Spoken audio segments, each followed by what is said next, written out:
afternoon report. The afternoon woke up with Chill and Darius. How you doing? I'm chilling. Are you planeting? Yeah, it's another great day. It's been a long day. It's been a very long day. It's been a very long day. Sure, it's been a long weekend. It's been maybe a long 2 years, and I hate that I start that way. But that is always on my mind, not Chillmonger's mind, but the guy who's when you don't see on screen. Like I'm always engaging with man, death, destruction, the whole world. I don't know, man. Phones we were not meant to have. And when I say death, celebrity deaths too. Like we were not supposed to know about all these people because what happens is they all die. Robert Redford, who recently died, Hulk Hogan. I could have picked a better name, but there's a lot of people who are dying that we know about, and just the access to all the information, damn, has some damaging effects. Um, and I don't know. I think the phone and that information stuff has been bringing me down on a personal level. What's going on, Roberta, the church auntie in the building? Watch your language. Hello, hello. Nary's 21. But I feel like I maybe am I being irresponsible, Darius? If I just tune out, I block, and I cut out all the information there. Isn't that being irresponsible? Isn't it like my responsibility as a citizen of the world to mention that Congo right now is being exploited for their resources and it really never stopped since King Leopold in Belgium? Or do I have to read? Do I have to observe so that I can spread the news? It's a different balance. It's affecting my days and it's affecting my life and my attitude. Really, it's sticky. Yeah, there's definitely a balance. Sometimes you have to take a cleanse. You have to take a break. I wouldn't say tune out. And say tune out those things indefinitely. I think it's I saw Jeff Snyder put on his Twitter today that he is not really a political person, and I always think what a privilege it must be to not be a political person, to not See, be something yeah, that affects all of us. But yep. I don't say you just completely dismiss it. I too I too am exhausted, not just exhausted from my own personal stuff, but I'm exhausted too from the news. Exhausted to the point where I don't want to go back and forth. I don't want to debate. I don't want to explain things. I'm exhausted. I'm tired. So I too was thinking, cleanse. Like I can't just completely stay away from it because the way my algorithm and notifications and things are set up, I get those things, but I don't have to give it my energy. Um, I don't have to give it my energy as far as like that. Now, like I said, I'm always in that stuff. So there was like a week I had given myself maybe a few weeks back or last month where I didn't engage as far as like I didn't watch Jimmy's monologue or I didn't watch the Daily Show. I wasn't watching, some of those things I normally watch or whatever, and just kind of backed out of the political loop just for a few days. But I do think it is irresponsible to, it burns me alive when I talk to my mom sometimes or someone else in my family, and I'm like, you see what's going on? Oh no, what are you doing? Where are you at? How do you not know what's going on?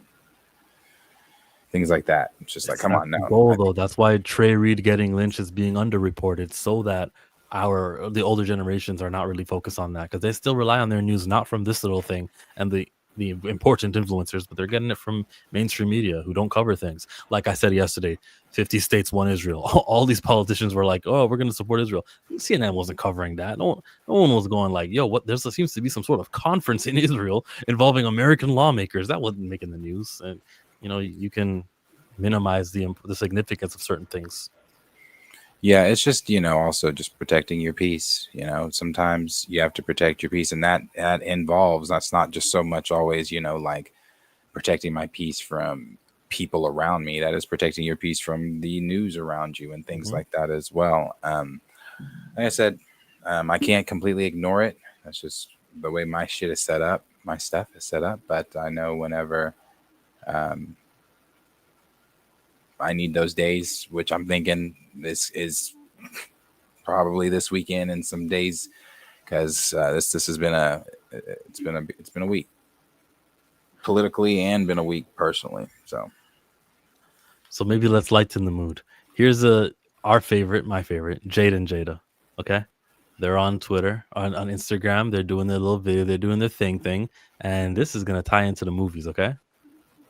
Oh yeah, you like them. On the floor. That's how you do your teammate. What is this? Shut up! No. We have to lock in. It's the way you said shut up. Yeah. It's like too high. diaphragm. Shut up! Yeah, Oh. diaphragm. Shut up! Okay. All right. That man smiling. Jade and Jada, they got the rub. They're on the studio's watch list as far as like advertisers to help promote. I've seen different Instagram content creator type people get on this level. It is nice to know that my girls, who are always on my explore page, I don't follow them, but they're on my explore page. Shout out to them for getting that Universal Pictures recognition. Yes.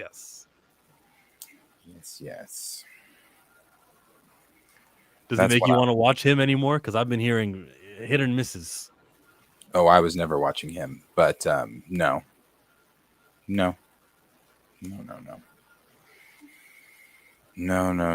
Lawrence came in last night and didn't have good things to say, but like I said, I was never, after we watched the trailer, it wasn't one that I was going to be watching. Honestly, yeah, the trailer was enough for me to just say pass, full pass. You want to begin just with the short comic book stuff, because surprisingly, the Hollywood Reporter was doing coverage on Batman. I didn't expect them to. And Matt Fraction, great writer. I love him from his X-Men stuff. He was given the job of working on Batman. And I got it right here. Batman #1 comic sells over 500,000 copies. The issue, which hit stores early September, is likely to top the top selling comic of the year, and shows the continued appetite for stories featuring the Dark Knight. For Boris Kitt to write this is impressive. I don't expect the Hollywood Reporter to touch on a comic book, but 500,000 is a hell of a lot of comics being sold. That's about as much as when Star Wars rebooted, like in 2015. That's how it did there. I saw there's a YouTube channel called The Comics Pals. If you guys like comic books, check them out. And shoot, they reported somewhere that it's like 70% better in 2025 than it was in 2019. And that's before lockdowns and things. So it looks like there's an upward trajectory of comic book sales somewhere down the line. I don't know what DC has been working, bro. I remember watching AEW wrestling, All Elite Wrestling, and they had Batman and Wonder Woman, and people were watching a wrestling product, but the ring skirt had superheroes on it. And it was like, oh, that never happens. A comic book ad. And there's been different strategies to try to make comic books work and be more profitable. One of the things they did, Matt Fraction getting hired, is awesome. Is like an answer, is a step in the right direction. So yeah, great #1 sell. Of course, #1 is always going to be a high-selling comic book, and we'll see what happens. A year after launching Juggernaut publishing line with Batman at its center, DC has another massive Batman comic hit. The publisher announced Thursday that its Batman #1, a relaunch written by Matt Fraction and artist Jorge Jimenez, top-tier talent, has sold over 500,000 copies. That number puts the titles as the top-selling comic of the year so far. Hey, Deadpool and Batman have a crossover coming up that is unlikely to be topped despite one more big publishing event in the calendar, the 2-part company crossover between Deadpool and, you guessed it, Batman. DC. Yeah, didn't Batman beat Deadpool? That's what everybody was talking about. People are complaining about that like he's not Batman. What do you what's the problem with that? Batman beat Deadpool. Yeah, I didn't know anything else about it besides just everybody talking about that online. It's nuts. But yeah, that's probably going to be another high seller. If it's not 500,000 copies, it could be 300,000 copies. I don't know. Will they be so forward with how many of those sell? So DC was leading this year with another top seller, Batman issue 158, which featured the return of the DC chief Jim Lee to drawing duties in a sequel to his and Jeff Loeb's classic Hush storyline. That comic published in the spring and has sold over 400,000 copies. That's fire. That Jim Lee can say, I'm an artist at heart, so I'll stop being the chief of DC. I'll stop being that president, and I'll just draw a comic book. And they get that number, 400,000. Yeah, another comic that 400,000 plus sales level was Invincible's Universe, Battle Beast #1 from Robert Kirkman's Skybound and Image Comics. It's cool. It's cool to have the image. It's cool to have the independence. So I don't want to read more of the article because I think you guys get the point. It's just a good news story overall. So salute to the comic book world, you know. That's the roots. That's where all these stories come from. We are a fan of them, even if we're not reading Batman #1, which I'm not. I'd rather talk about that, though. I'd rather talk about that good news story. May I shift over to Star Wars? What is going on in Star Wars? Cara Dune. You see here, Deadline tells us that Gina Carano has signed up for a Vegas crime series, Logan Rain, Star Wars. teaming with the Get Out producers for her first TV project since Mandalorian. Yeah, okay, fine. It's not a Star Wars story, but it's kind of interesting to me to see that my lady over here is getting mainstream work right after that settlement. It's her first time. She's back. Gina Carano. You can't silence her free speech, you know? We know how they like that free speech stuff, except when it's against their causes. Logan Rain is someone I have been craving to bring to life. Carano told Deadline.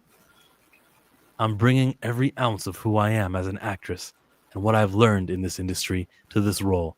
And at the moment, I have a lot to give, says the actress who played the Marshal for the New Republic, Cara Dune, for 2 seasons. She's returning to Las Vegas, yada, yada, yada. That's where I used to fight. And really nothing more. They talk about the Elon Musk-backed lawsuit and that kind of stuff. With this lawsuit concluded, we look forward to identifying opportunities to work together with Ms. Carano in the near future, Disney said. Okay. How happy are you for Gina? Yeah, good for Gina. I was never really a big Gina Carano fan like that, like everyone. Nor was I a big Cara Dune fan either. But I'm happy for her. Glad she's getting work. She waited a long time to get that work and worked a long time to clear her name. So good for her. Okay. Jumping over to Marvel. Oh, someone says that my LCS was able to save me the Batman and the Deadpool past the cutoff date. So I'll pick it up at my next stop. Yeah, some comic shops will do you that solid. But always remember that there is a cutoff date. And if as long as you just say before the cutoff date, hey shop, I want the comic book, you'll be covered. And they'll restrict it or reserve it, for you. And now you say, she of course misquoted MLK. And when I called her out, she blocked me. The Bird app. What? Do you get this? Uh-uh. I'm lost, KJ. He said the Bird app, so he's talking about Twitter. Oh, Gina Carano blocked you because you talked to Gina Carano and she blocked you? Yeah, man. Celebrities and their block fingers. Moving on to Screen Geek. This is very frustrating, Darius, because I read the article and I was reading in the headline. I clicked on it. They got me. And I saw all these freaking ads and I realized that this is just clickbait. Marvel Studios cancels a sequel to the MCU movie. It takes forever during this article to get to exactly what they're talking about. And it's here. Kevin Feige says this. So after I saw this little thing for Ren's Pets and how I can save 40% and after they get paid, here it is. Kevin Feige says there are no immediate plans for Eternals 2. Before adding, there are, and I think you've seen maybe in a trailer we've released recently, an acknowledgement of some of those events. Certain giant things come out of the ocean. So this quote is actually from before Brave New World came out. And so this person from Screen Geek, and your name is Jacob Dressler, you wrote an article on September 19th about some old ass news. And that's my frustration, that you got me with, oh my God, they're canceling a sequel. It was never announced that Eternals 2 was going to happen. It was always a dream. Like it was a dream that Fantastic Four 2 was going to happen. When Shang-Chi 2 was going to happen. When they started with the Shang-Chi movie. Of course, there's always the dream of it'll do so well, we'll get a sequel. But they never officially announced it. I was thinking, oh my God, the 2028 slate was... Man, what a waste of my time from Screen Geek. And I hope that Screen Geek gets all of this attention and this hurts their reputation, all because of this stupid whack ass writer Jacob Dressler for pulling me along for that stupidity. Yeah, I didn't read it. Didn't know anything about it. Been out of the Mhm. loop. Totally non-story. Total non-story. Yeah, didn't know anything about that. We'll jump over to more actual Marvel stories, which is that Spider-Man and Daredevil. I always mix up Deadpool and Daredevil. From the Cosmic Circus. It says that Brand New Day will reportedly take place after the events of Daredevil Born Again Season 2. So just for the timeline for the spring, we will get Daredevil Born Again. We will watch all the episodes. It'll come to an end.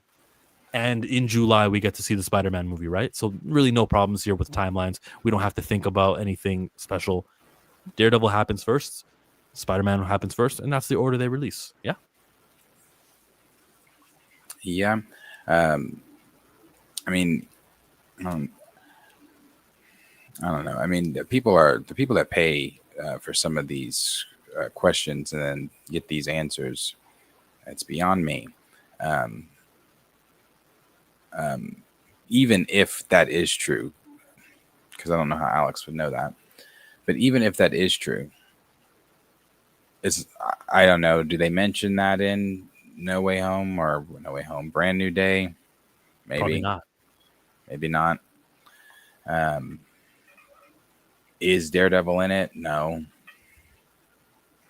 I can't say that for certain, but I don't think so. Not say anything about it. So, I mean, I don't know. Have you read? Cool. Go. Oh, I was just gonna say, I guess cool. Yay, the events are mentioned.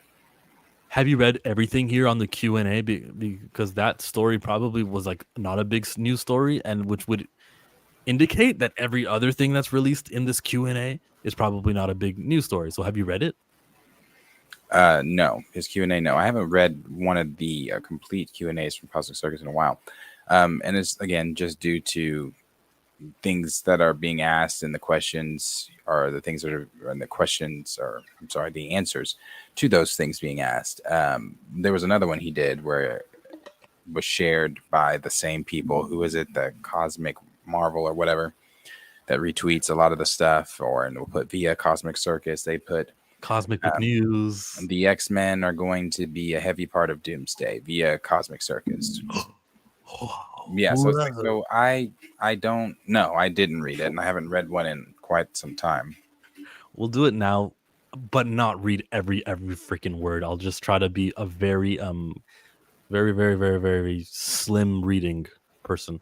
A slim reader. So Alex, I don't think they'll do that. Hi Alex, will the Fox X-Men only stay for Doomsday? And he says some will return for Secret Wars. Okay. Yeah, sure. I think the person was asking for after Secret Wars and Doomsday. Alex says, hey Alex, what MCU filmmakers do you think or hope will remain attached to the franchise? Who cares who you hope remains? Oh, hey Alex, do you think we could revisit and see characters from Earth 838 since their Illuminati were teased recently? And he says yes. Are there characters whose arcs might conclude who could meet their end in Doomsday and Secret Wars? The multiverse arc in general. Good. I like hearing that the multiverse arc is going to conclude. During the press junket, Kevin Feige mentioned a mystery film that was in development. Not particularly, no. Okay. Hi, Alex. Will there be any Avengers movies in the future that don't have other teams forced in it? Not by the looks of it. Good. Hi, Alex. Will Captain Marvel have a major role in upcoming Avengers films? To my understanding, yes. You know what's interesting? This is probably talking about Carol Danvers. I have a theory that they're going to not have Carol Danvers be Captain Marvel anymore. And I have reason to believe that Monica Rambeau will get the name slapped on her. The reason to believe that, one of the many reasons to believe that, is that Monica Rambeau's name of Photon was pulled from the movie that she just did. So they're just going to say here, and I'm going to say that's bullshit. She has her own name, and she deserves to be more than just a second version of what some white character used to call themselves. It's about branding. Hi, Alex. Since cosmic storylines are going to be an important part of the MCU going forward, will Kara Danvers be recast, killed off, or replaced by Monica Rambeau or Kamala, since her future has been marred by the Marvels, which sadly left? No, that's not something I see happening to Carol. Literally the opposite of what I just said. We'll see who's right. What's the status on the Young Avengers champions? Insert scared Haley Steinfeld nod here. Oh, so then yes, they will appear in Doomsday. Yes. First time questioner. I just want to thank you. I'm not reading that. You started with some bull. How about I just read the answers? I'd say equal amounts. They're co-leaders of the team. Oh, Kate Bishop and Kamala. Okay, whatever. Kate Bishop is going to be one of the main heavy hitters of the next saga as the leader of the Young Avengers. Hey guys, you're doing well. I really like getting into Cassie Lang's character in comics after the third Ant-Man movie. How many comics are there that cover Cassie Lang? But I know the reception was poor. Is there any word on how Feige and the higher ups feel about her as a character? Like significant reworks or changes to her or anything? It feels like amongst every champion so far, she's got the least word on anything regarding on her future. I'd argue the opposite. Cassie is the third person Kamala and Kate recruit. That is so minor. You're talking about a post-credit scene from the Marvels. And you're going to act like that's of significance? I don't think so. Matt Tapple says, what's the timeline order of these projects? Daredevil, Punisher, Spider-Man. He says, Born Again Season 1, Punisher, close to Season 2, and then Brand New Day. Yep, you just told us that. Given Feige's mention of the street-level corner of the MCU, other than Punisher, what types of connections between Daredevil, Born Again, and Spider-Man should we expect? Kingpin's rule of law and how it affects Spider-Man as a hero. Also, J. Jonah Jameson. Question mark. Not the biggest fan of Kingpin. Sure, he agrees with the politics, but he sees through his web of lies. Hi, Alex and Lizzie. Hope you're doing well. Do you think Marvel regrets deciding to canonize the Netflix shows in the MCU? Just asking, since you mentioned the Discord back. Man, I don't care what you think about if they think it's worth canon. Hi, Alex. Now that Michael Waldron is involved in Avengers Doomsday, are the events of that film the bill coming due? Yes, Baron Mordo. For Doctor Strange and his actions through the multiverse saga. Not what Mordo had intended when he said that. That's still one of the biggest loose threads that the MCU has yet to handle. Mordo is becoming an all-powerful sorcerer by using forbidden magic to take away the magic from other sorcerers, and yet somehow nothing I know has happened since then. Where the hell did he dip? Alex, you didn't even answer the freaking question. You didn't answer the question. I wanted to answer that. Somebody paid for that. Hello again. We will see the Fantastic Four split up in Doomsday? Not as in the team disbanding, but with half the team working one group while the other is another group. Not until the end. That's a spoiler, but yeah, that's informative. Could we see Galactus guarding Doom's castle in Secret Wars? No clue. Somebody paid for that. Will the Council of Reeds be shown for the first time in the MCU? There is a possibility of this happening, yes. Oh, he did say yes at the end. He did say yes. Yeah, but still, I can do this. How much are people paying for these? Like, was this $5 a question, $5 a pop here? So if this is $5 a pop, let's make this a little bit more interesting. How many questions are in here? 5 times whatever that is. Let's say maybe there's 25 questions. Yeah. I could do this because this is just things that he's answering the question, most of these questions in the way that he thinks they want to hear it. So it's like, yeah, that could possibly happen. Yeah, I don't know. No clue. Oh, well, yeah, Kingpin's law, yeah, Now, there are some things Alex says where it's like, it has come to fruition. It's been true. And it's, he can drop some groundbreaking breaking news sometimes. But these last few Q&As from him have been stinkers. They haven't been good ones. There hasn't been any like breaking Marvel news lately that the Cosmic Marvel or any of these other outlets that put via Cosmic Circus is broken, that has sparked, say, people, going alive immediately or something like that. There hasn't been anything like that. Nothing like that lately. Yeah. One of the few things that were picked up on was that Kate Bishop is going to be the leader of it. Cosmic Marvel, like they decided, hey, we can make a tweet about that. It got viewed by 300K people. It was retweeted a whole lot. Kate Bishop, big star. Haley Steinfeld is, so cool. But is she really yet young? Like, we're gonna have 36-year-old Avengers. She's not probably 36 now, but she'll be 36 when they film it. 36-year-old young Avengers. Crazy. Yeah, that's when that's a lot of people were saying on Twitter too. Well, mind you, she will be pushing 40 by the time we see the Young Avengers. So, which is true. Maybe, I don't know, that if the concept art is to be believed, then we will see a semblance of this team in Doomsday. Yes, yep. More on Avengers Doomsday. We've got this. It's translated. It says, thus arrives the end of filming for Avengers Doomsday. This creator, this person here, Marvin Stunt. A lot of people, another stunt team member, are over and done with Avengers Doomsday. Congratulations to the stunt people, bro. Respect to them for all the work that they put. We don't ever talk about them, but these superhero movies can't happen without them. The VFX team, man, you guys are part of it. Just because the actors get most of the publicity doesn't mean we don't appreciate you guys. So, the main story, that filming is complete on Avengers Doomsday. Principal photography. Yeah, and I'm glad they're done. Now we just wait for that trailer. Just wait for that trailer.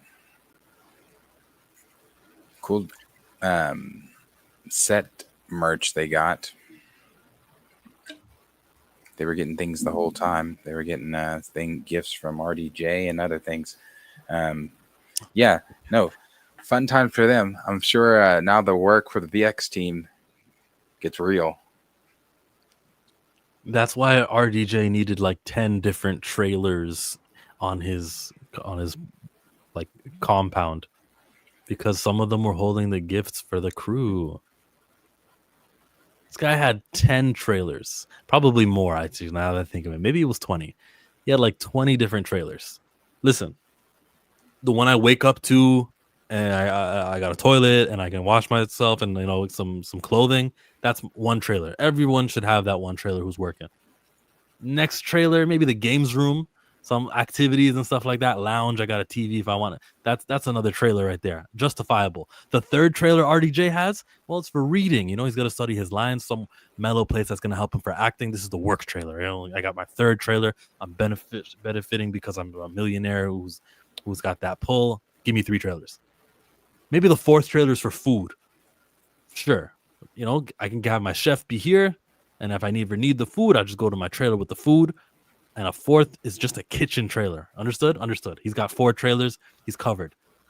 I cannot stretch my brain to justify the other 5, 6, 7, 8, 9, 10, 11, 12 trailers. Yeah. But he's a star. Star. Okay, ne? Can't say good. Man. Help me out, chat. What are the other trailers for Robert Downey? He's got the bedroom trailer. He's got the work, let me read trailer. He's got the lounge trailer, and he's got the kitchen. There's no reason to have extra trailers like that. Maybe a storage trailer for another's trailer. Like, that's just crazy. The Friends and the Fam trailer. That's the lounge trailer. Okay, that's where you play air hockey, and you that's the Friends and the Family trailer right there. Pets trailer. There you go. If he's got a pet, you know what? Yeah. My dog's in the trailer.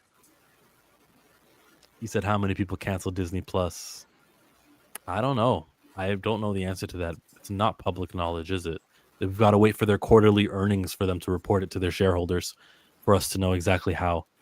And to be honest with you, they'll probably do a stunt right before that quarterly earnings call to bump up. They may even put things on sale. Man said, I canceled my Disney Plus, but not because of the recent stuff. Okay, Ricardo. I canceled too. It got a lot to do with Disney and Israel. Stock keeps dropping. Is that right? Is that right? Okay. I think one of the topics you sent me had to do with that, didn't it? Did it? No? I know it was with something with Jimmy. Jimmy is not. They haven't come to a deal. He's with Iger and Disney on how to bring his show back. Is it this one? I don't think so. Let's read it. It's from Puck News. But if I click on Puck News, I'm pretty sure it'll be a paywall.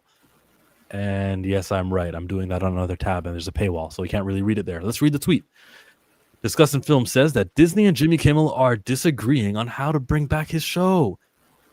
Yo, first of all, don't ever tell me boycotts don't work. Did you see the way that they began that? They're already talking about how they're going to bring him back. Why? Because they heard you all say how you're not going to pay for Hulu. And Tatiana Maslany is going, you don't need a Disney Plus anymore, even though her show was on Disney Plus and her career would benefit greatly from the Disney Plus. So even the people are turning. Damian Lindelof, I'm not doing no more Disney.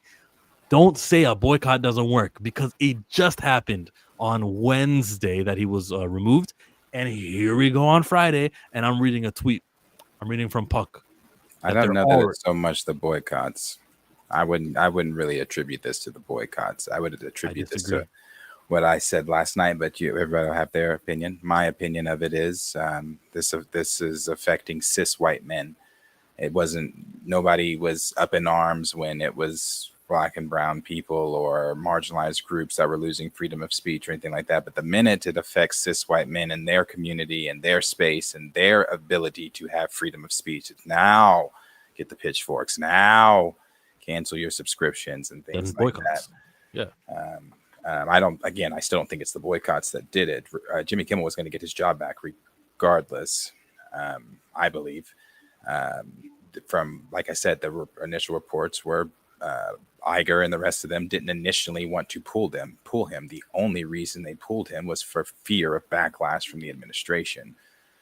But hey, what you just said was true, and I do co-sign 100%. It's just the way you began it was you said that it had nothing to do with boycotts. Yes, the affected party happens to be the racial majority, a minority.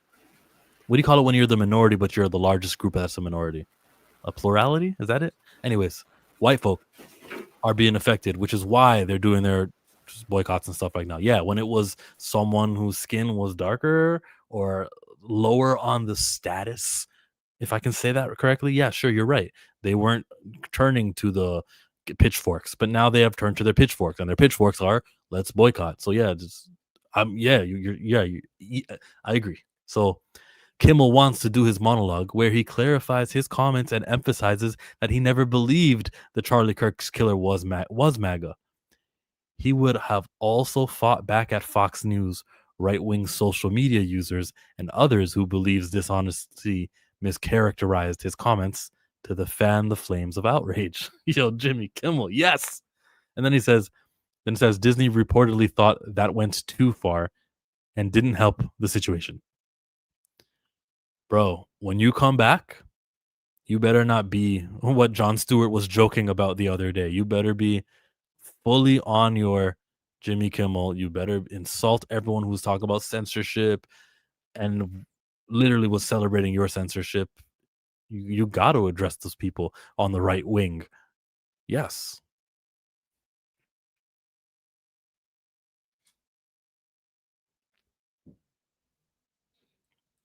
Oh, never mind. Y'all reading it now. Yes, we are. It matters when a white man says it matters. That is truly a part of our discourse. I wouldn't even make a deal with Disney. I would sue Disney, and I would take my talent and my audience elsewhere. Where is elsewhere? My own platform, if need be, YouTube. Oh, they own YouTube too. Who owns YouTube? The most evil entity in the world. They just did like a $45 billion deal with Google to. But it's still not under. It's still not under the Disney. It's not under the Disney umbrella. The Daily Show is done from YouTube, and look how successful the Daily Show is. I'd want him to do that. I'd want him to have his own advertisers. Yeah, he's not going to make as much money, but hey, what about all of the comedians and all the stand-ups just saying we're gonna make our own channel. We're stronger together. Yeah, we can all independently own something, but Image Comics basically, all the best. Gonna create this brand new imprint. Why don't we just have like a lot of people instead of everyone having their independent? Kevin Hart has his own independent, and I'm sure Matthew McConaughey probably has his own independent thing, and I think Ben Affleck and Matt Damon. I think they did the Air movie with the Michael Jordan movie. I think they're the ones who produced that movie.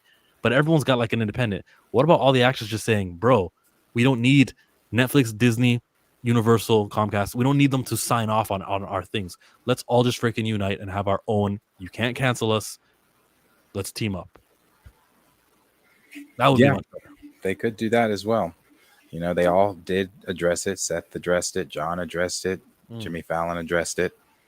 They all addressed it on their shows. So that's something they could do. Yeah. I just, I'm all for obviously, if you've been here, you know how I feel. I'm not going political today, but you know how I feel. So I'm all for freedom of speech. I've been on Jimmy's side. As you guys know, or may not know, I've told Chill before, I'm an avid Jimmy Kimmel show watcher. So I support Jimmy. I've always liked Jimmy. Actually, I can't say I've always liked Jimmy. I get it. Yeah, but I do like Jimmy. I think what really drove me to really liking Jimmy was in 2020. That's when I liked him before, but really liking him was in 2020. The speech he gave at Kobe's funeral. Oh my God. I was crying with him. So yeah, I like Jimmy. I like Jimmy. So that relationship he had with him, like I remember turning to Jimmy Kimmel the night that Kobe died, and it was like a show just memorializing Kobe, and I'm like, good, because I did know the two of them were nice with each other, and I did look forward to them all the time. I remember the best moments, and you know it too, where he asked Kobe, if you were still on the team, would this losing team be celebrating a win that hard? And then Kobe just looks at Jimmy Kimmel like that.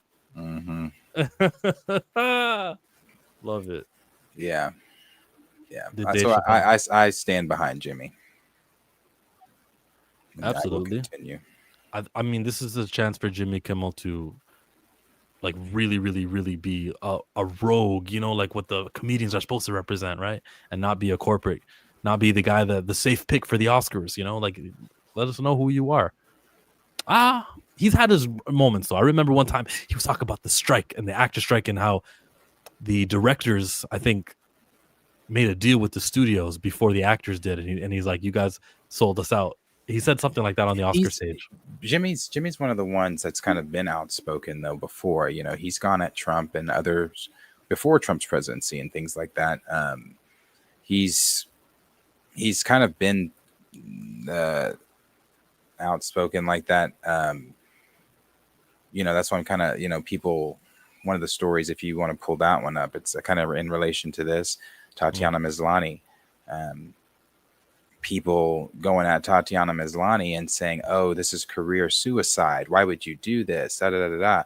And I again, I don't want to go political, but again, I see where we are just a lot of us. In the wake of Kirk's death, it is you are seeing where just so many people's morals lie, where so many people's ideologies and just everything lie. But the biggest thing is morals. The fact that some of you think that she is willing to put her career over her morals. I mean, if you would do that, that's fine. I'm a person too, where my morals come before whatever that thing is. So I applaud Tatiana Maslany too. Good on her. People saying, "Oh, well, she's not going to be in Doomsday," or her show wasn't that good anyway, and all this kind of stuff. No one really knows that either. Mark Ruffalo is the Hulk, and he is one of the most outspoken Marvel actors that they have still on payroll. So for you to look at Tatiana Maslany and say, "Well, that's career suicide," okay. Now I can't compare her role as She-Hulk to the Hulk in Marvel, but I don't think so. I don't think it's a suicide for her. And the only reason if this was isolated and she was one of the only ones, but she's not. No, there's 1,200 plus film workers who signed the pledge. Right. That's why I said she's not the. Yo, it's one thing to sign though, and it's another thing when they back up the Brinks truck, and it's a life-changing opportunity. Do so. People don't have conviction. I've seen people sell out a cause. Yeah. So I applaud her. I applaud everyone that all the people that are using their platforms, using their voices, and standing up for the First Amendment. I applaud. When I typed Tatiana Maslany on the search bar, it was actually pretty positive. Good. I'm glad. I'm glad she's not getting, backlash and berated and things like that, because on the initial post from last night on Twitter, there were people under there saying like, oh, just going at her. Why would you do this? Da, da, da, da, da, da. And I'm just like, it's bigger than Marvel. It's bigger than you guys are like, oh, well, she's never going to be She-Hulk again. I don't think she quite gives a fuck. Like, it's bigger than She-Hulk. It's bigger than Marvel. It's bigger than the next role. So, I mean, yeah, again, good job, Tatiana. Some people are saying, oh, She-Hulk is never going to be seen again. We live in a time when intelligent people are being silenced so that stupid people won't be offended. People have canceled the Disney Plus already because of her terrible show. Yeah. Whoa, buddy. When I said free speech, I didn't mean you could just start saying things I don't like. That's right, MAGA. Didn't Disney own Marvel where she works? You really think you're making a point? That's what I'm saying, though. It's just like, guys, are you paying attention? No. Not today. I'm taking a break. I'm taking a break. Taking a break. Okay, we'll shift on to some other news item that you have sent over to me in the Transformers world. And Tyrese, last I heard from Tyrese Gibson was when he was on the Breakfast Club, and he was talking about his relationship with DJ Envy's wife and how they messaged each other back and forth when Envy and Envy's wife were like splitting up. Gia, I think her name is Gia, and Envy, whose name is like Rashawn, whatever it is. He got on the show, and then Envy said, what you told my wife on a text message went too far. I won't say what it is, but it crossed the boundary. Tyrese apologized to him. He apologized to Tyrese. Then they made up, and they made out another fight. And Tyrese, to me, represents just some like wild, loose cannon, like a guy who is unstable, talented as hell, but just too off the wall. So I already have that bias against Tyrese. I wish the best for him, and I got no issues with his character in Fast and Furious. I love Roman in Fast and Furious, but I always now like Tyrese is he's getting closer to Kanye West than he was 10 years ago. Like, this guy is very fringe to me. Really? You think Tyrese is on the Ye level? I did not say he's on the Ye level, but getting close to the Ye level. I guess I could say that if Tyrese was on my algorithm the way Kanye was on my algorithm. I mean, Kanye said some outlandish shit. Some outlandish shit. I don't know. The most thing that Tyrese does that gets on my nerves is he gets on and does 30-minute crying videos. Yeah, that's probably about the only thing that I can say that Tyrese does that irritates the shit out of me. Is like, Tyrese, well, first of all, brother, I'm not watching all that snot coming out your nose for 30 minutes and you blowing snot bubbles and crying. Like, first, I think it's cringe anyway when people do that. So it's like, I want you to really think about that. I'm sure everybody's heard this before, but literally, you set your phone up while you were crying and then said, wait, grabbed your phone, set it up, cried into it, edited that motherfucker, and posted it. So no, no. But I do like his role in, and maybe I'm the only one. Maybe I'm one of the only ones that likes his role in Transformers, because there were people in the comments of this like, oh, as long as he stays away, oh, I hope that phone call didn't go good and all this. I'm like, damn, people don't like Tyrese. I don't keep up with him either. Tyrese isn't as crazy as Kanye. Okay, John, but you are saying he is crazy then. You're just saying it. He's a good man with a good voice. He lost his mother not too long ago. Okay, well, Kanye. That said, he does have a good voice. He does have a good voice. One of some of the best 90s R&B throwbacks. Tyrese is on that playlist. Yeah, hoping the best for him. Tyrese is just sensitive. Nothing wrong with that. Language, please. I'm still here. Oh, sorry. Apologies. I don't even know what I said, but sorry. Was Yeah, it you? I don't know. It flows like water, so I have no idea. You got to be gracious with us. Like, we're working on it. We're not used to you being here. Thank you, Roberta. Wait, he did Django? No. Well, I know he didn't do Django, but did he audition for Django? Oh, could have. You got to see his Django audition tape. Yeah, I like him in Transformers. I think he's good in it. So this is coming via Hulstausat. Whole Toos out. Tyrese Gibson teases a potential Transformers return. I was just on the phone with Michael Bay last week, so that's all I can tell you. That is a tease that he will return. That's He's also in not it. He's They're in it? all coming. I believe he's in it, and I'm praying Shia LaBeouf is in it. That is I think, man, hard pivot back to that group. Get away from the Marky Mark and the Funky Bunch group. Not that group. Yeah. I didn't like his movies at all. Maybe that first one. I think maybe that's about it. But the one where the Transformers were turned into pixie dust and then refiguring themselves, I didn't like that. Where they were creating their own Transformers, I didn't like that. I think Tyrese will say something like this just to remind everyone that he's still there. He's still niche, in need. He's not niche. Transformers. Yeah, I'm in that. Talk about it. Michael Bay. So and it's not confirmation. He also said some stuff about how his Morbius movie, he had a role there, and that's canon to the MCU. But he wasn't lying at the time. He was not lying at the time. At the time, What? that shit, yeah, or excuse me, at the time, that stuff was canon to the MCU. Remember? Because it was like, yeah, remember, what's his name? Michael Keaton came over in the post-credit scene. I don't know how I'm here. And then he's like, oh, I think it has something to do with Spider-Man. Yeah, that whole post-credit scene. Yeah, he showed up in the Morbius. He technically, Tyrese wasn't wrong. The deal just didn't go the way Sony and Marvel wanted it to go. Oh, you think that Marvel gave approval for that Michael Keaton scene? I think they did. I think they did. You don't think so? Well, first of all, here's the thing. Sony doesn't have to ask Marvel. You're right.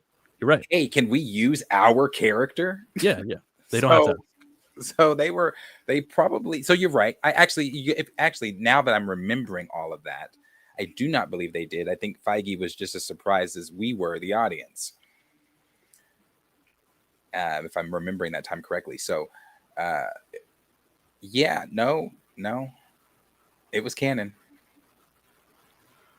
Need I remind you to the nature of this relationship? And they will be connected to each other as well. So there is a chance that I remember this interview. Kevin Feige's face. She says they'll be connected, and the Back when I interviewer liked Feige. listen to the interviewer ask specifically if they're in the same worlds. then Tom Holland as Spider-Man will pop up somewhere over there. There's always a chance. Shut the fuck up. Stop being a fucking cunt. You can't play that. Miss I didn't- Roberta's in here. I didn't know that was gonna happen. I never seen that. I thought it was just a clip. Sorry, Roberta. Damn, we're like missing right now on our PG limitations. We're failing right now. Okay. Anyways, yeah, that was Amy Pascal will say something like that, and Sony will say something like that, and then Marvel will be like, "No, approve it through us. You can do whatever you want in your movie. Yes, rights wise, legally, you can do what you want, but we will not recognize it on our side." Marvel will just do what they did with Agents of S.H.I.E.L.D. Inhumans. We don't recognize it. Yeah. I mean, it has to be somewhat canon, though. They knew about Venom showing up in No Way Home. Same Eddie, same Sony. Look, I got the Tyrese quote flopping on my side. I I think I'm right to stay on that side of it. Maybe Yeah. they knew. Tyrese wasn't just pulling that out of his butt in an interview. I remember everybody got on his head too. Like, how does Tyrese know? Well, I mean, he probably heard it from maybe his agent or people were talking about it, but it wasn't a lie. I mean, it was not a lie. Venom was in No Way Home.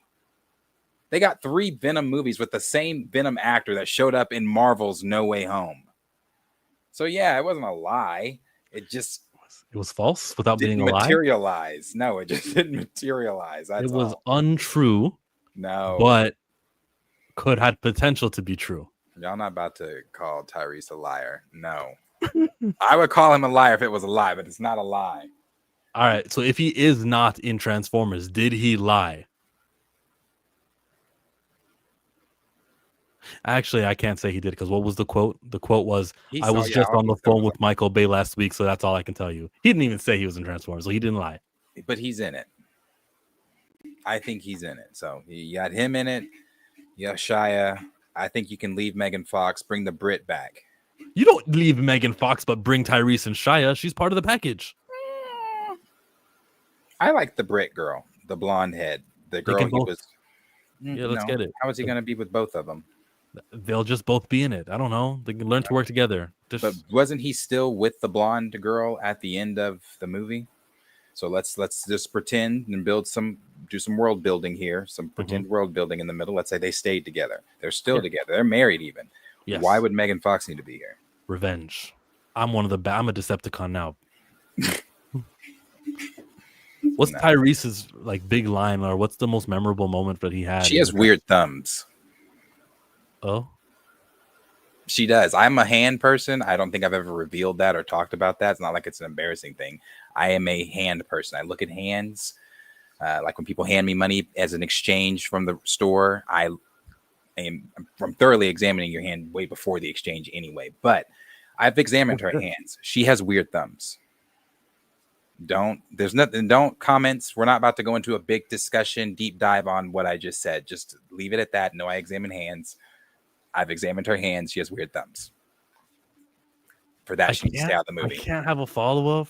No, no, I don't want to go into it. It's. I don't want to go into it. I just examine hands. Can I ask about exchanging money? In what way? In the most not really hands. Okay, look, in this way. I'll just say it, and then you can say whether you can no comment to this. You have the right to do that. I get mad when I'm exchanging money with people who work at stores, and they'll give me the coins first, and then they'll give me a bill. That's the correct way to do it. But sometimes people will give a bill, all right, and now they put the coins in my hand, and I'm like, yo, that's so difficult. Like, why don't you just give me the bill? And then my fingers, once I got all the coins here, look, I got coins, they're all here. Then I can just do that when it comes to the bill, and I put it in my pocket. And I get so mad at the stores when people do that, or when someone hands me over a drink and they're holding like the middle of it instead of like, if you're handing me this orange, you just hold it from the top, and my hand will go on the bottom. That's where my hand will go. You feel me? Like, mine's like that. It's more so though. I don't want our hands to touch. Like, when you hand me the money, I would prefer we don't touch. So I like it when you do the money, the paper money, and then you can do the coins inside the paper money. Like, and then hand it to me that way. That's great. That way I can grab it. You don't have to touch hands. He said, "I'm gonna be gloved up if I run into Dairy." Back on track. Megan Fox's drama 2. Are you sure you want that in your production? That is true. Major role. I thought that's why she was no longer a part of the Transformers. Second chance. Y'all got potty mouths tonight. Good thing that I'm close. That's right. Rogue Comics is another one who wants us PG because he'll put us on in the middle of the store. What have I said tonight? Have I said a lot? Dang. Maybe, it's like water. I said SHIT just a minute ago. Hands. I'm bringing out my blessed oil. Y'all got OCD, obsessive compulsive disorder. Haley would be dope to see that No, but her movie Bumblebee happens in the past. Mhm. I don't care. Who cares? Yeah, bring her in. Oh, so B was So is that canon? B was with her before he was with Shia. Yeah, we're gonna ignore it. We're just gonna go with it. That's And not yeah, my head canon. He was with Shia first. they don't care about canon like the way you and I care about canon. The Transformers lore is just they don't. I see. Because this last one was a prequel to a sequel. What was it? A sequel prequel to the whatever, however you say it. It was It was a sequel. A sequel prequel to this. I forget how you say it, but The yeah. Rise of the Beasts. Yes. Yeah, it was a sequel. It's But it the was a most prequel as current. well. Yeah, it's the most up to date of all of those Transformers movies. It was definitely a traditional sequel. I didn't Let's like go. it. Let's see what old Chillmonger's up to. I haven't seen this channel in a couple weeks. She got strange thumbs. You guys still got it, I guess. You would like Asia. They put it in the tray. You would like Asia. Oh yeah, I've seen that. They like will put the money in the tray. You grab the money. Oh, understood. Yeah. Chill service industry. They can't hold a cup from the brim. We listen and we don't judge. That's Thank where you. we are. That's all. Thank you. We listen and we don't judge. There we go. I appreciate that. Hold it from the I'll bottom. give you another one to marinate on. I can't step on leaves that have fallen off of a tree. I know I need to see someone. I don't know. I have a lot of things. I'll give you another little tidbit. Corners. Wait a minute. I'm still on the leaves and I'm trying to process that one. And then you hit me with corners. I don't even know how you're gonna finish the statement. So we'll leave it there. We'll dive into my mental shit another stream. Okay. Well, leaves are alive, right? It's nature, it's alive, and maybe like you don't want it. Well, are you vegetarian? Mm-mm. Okay, I got nothing for you, bro. I got nothing for you. Oh, it has nothing to do with them being alive. It makes my skin crawl, makes me want to vomit. Is it the sound?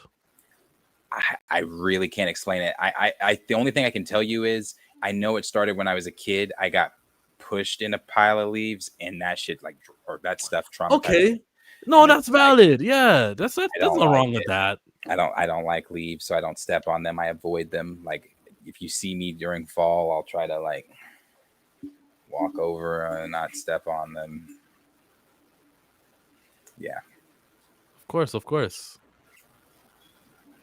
There's a comic book I want to show you. That's a good picture of Tyrese. It's a really good picture. It is. He's a good looking man.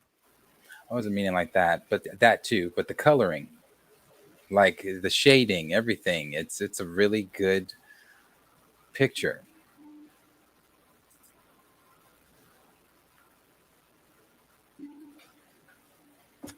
It's a good picture of him. It's a good picture.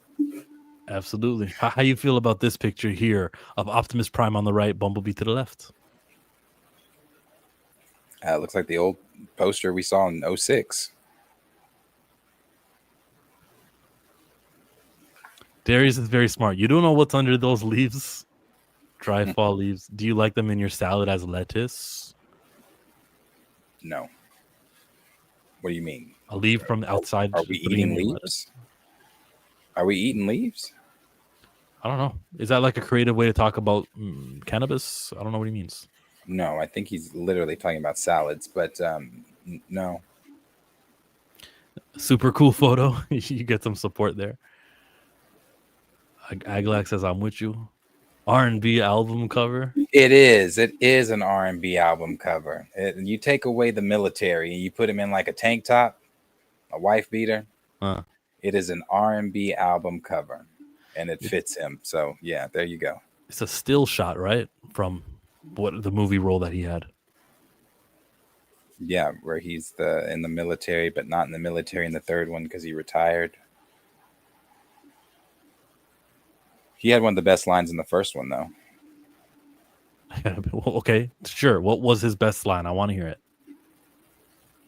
Where they were shooting, and he's like, he's like, grab my phone. He's like, which pocket? He's like, left cheek. I remember everybody loves that line. He's like, left cheek, left cheek. He's like, my back pocket. He's like, which one? He's like, shooting. He's like, left cheek, left cheek. That's a good part. It's a good part. Josh Duhamel has a good part too, where he's sliding under the Decepticons and he's screaming and shooting them on the concrete, but his clothes didn't like tear or anything. Megan Fox had a good part too, where she tied B up to the tow truck and he let the beam down and pop, pop, pop, pop, pop. They played the Transformers music. Yeah, bring Michael Bay back. Bring Michael Bay back. Because they have not been anything like that without that man. And you know what makes them so good? It's the spectacle. No matter what Michael Bay Transformers film you watch, you're going to get spectacle. And you know what? Somewhat of a decent story. I'm gonna throw to this. I've been looking for it on the side for a while. There's this comic book cover of The Thing, Clobber in Time issue number 2, where you can see that someone is manipulating the rocks on his body and pulling it. And the closer I get, the more turned off I get. Like, this bugs me.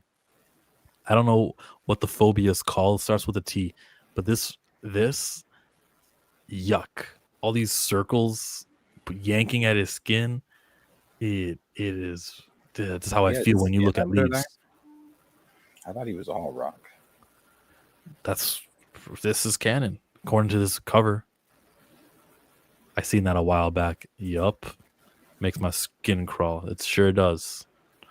Boy, I remember these Transformers movies differently. There was no good parts in the Michael Bay movies I saw. There it is, Trisophobia. Oh, that Trisophobia, bro? Phobia? Tryphosophobia? It's a thing, yo. Look at that stuff. Yuck. Ew. Yeah, when they depict the things as the rock as scabs that can come off, I hate it. This looks gross. Yes, it does. This is vomitrocious. We're gonna keep scrolling though. Oh, I don't even know what that is. That just looks bad. Well, that's a pomegranate, right? That's just the inside of a pomegranate. That doesn't bug me. I like that fruit. But these things, these circular things, are stupid scary.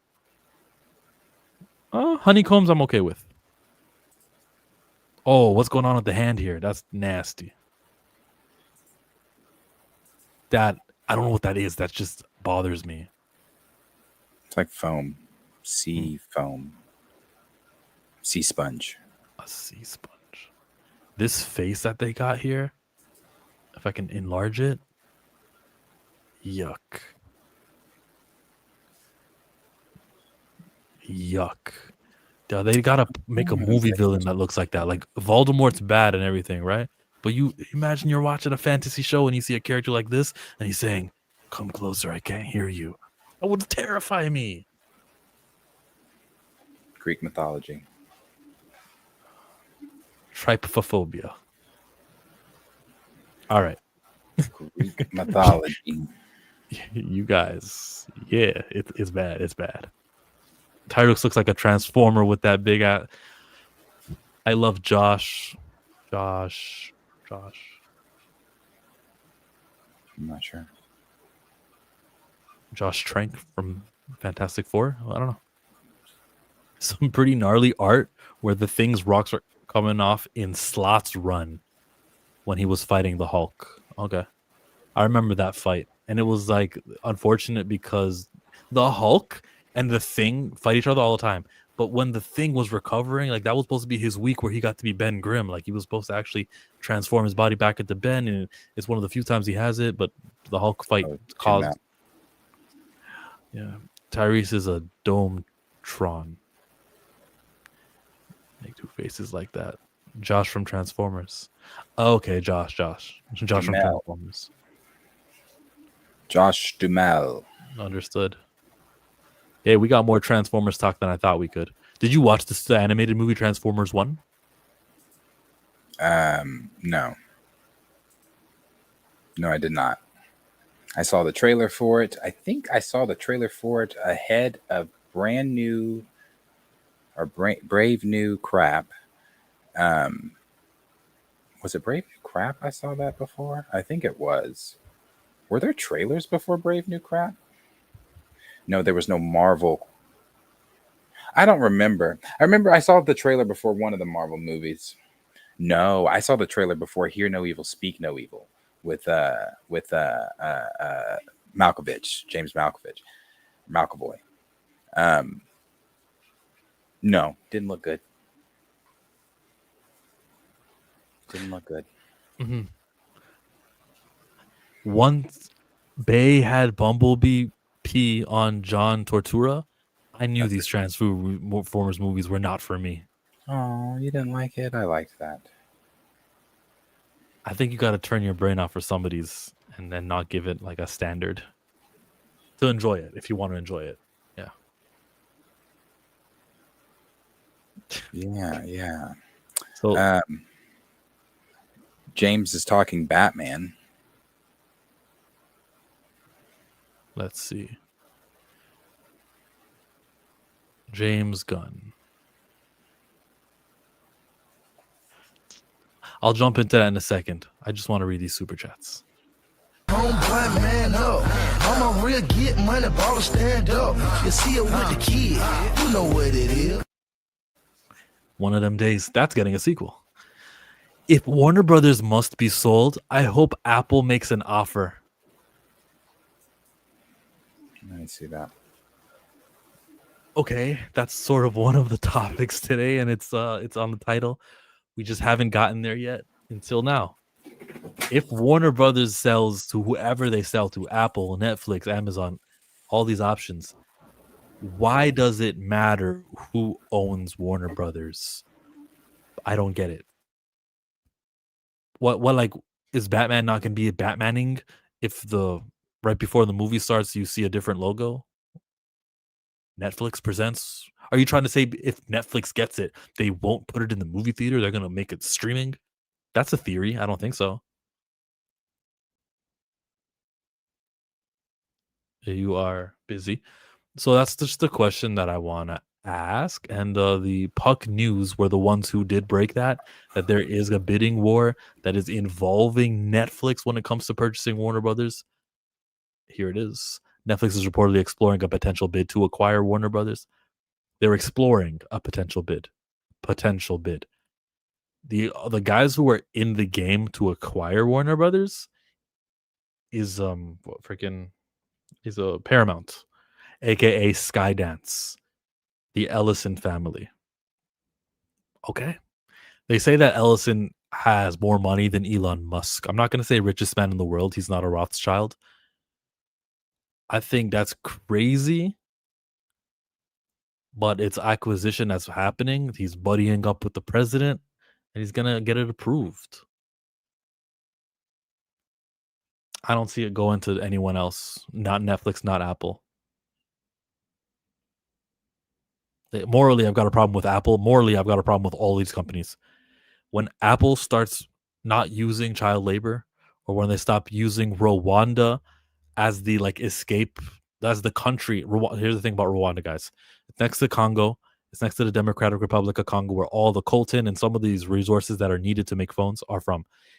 They have no cobalt in Rwanda, but for some reason, Apple does their business with Rwanda and they buy it. So of course it was received. It was collected in a very unethical way. But because they say, no, we don't do business in Congo, Apple gets away with it. It's crazy. I hate it. And I'm going to call it out. So yeah, do I want Apple to get it? They're all evil. They're all mad evil. Next super chat. Let's go to this one. I don't think I played it in a while.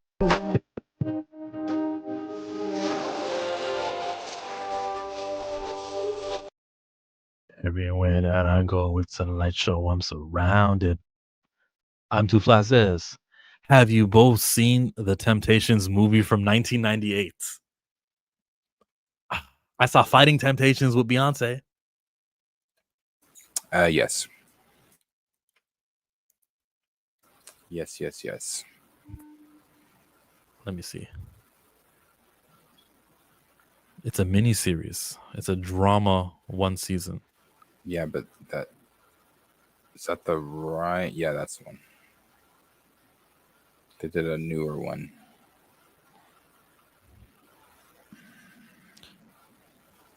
It's got 5 stars, so 68 ratings and 5 stars. Nice. Well, somebody voted 4 stars here. There's your answer. Thank you for the support. I'm Too Fly.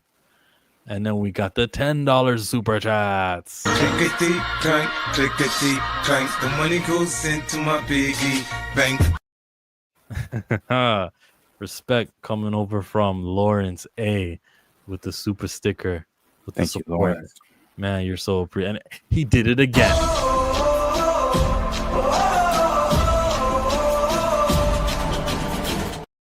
You see, there's this one and then there's this one. There's a difference. He's got this second one and the first one. He just wanted to give us money. Lawrence, you were in there yesterday. Lawrence, you're always in there, always giving us your love. When I go to sleep, I'm like, I love Lawrence. I say all the time. It's like you're just that part of my life, Lawrence. Always appreciated, Lawrence. Always. From everyone. No. Lawrence only. And then everyone's giving $10 super chats. Relax. Lawrence, you get the love today. Everyone. We're not going to sit here and pretend that Rogue Comics is or Professor the Film Fan and Johnny are Lawrence. You guys are, you're Johnny. You know what I mean? Johnny says, nobody come to see you, Otis. Is that a quote from Temptations? It is. Okay. It felt like it. It's an underrated miniseries.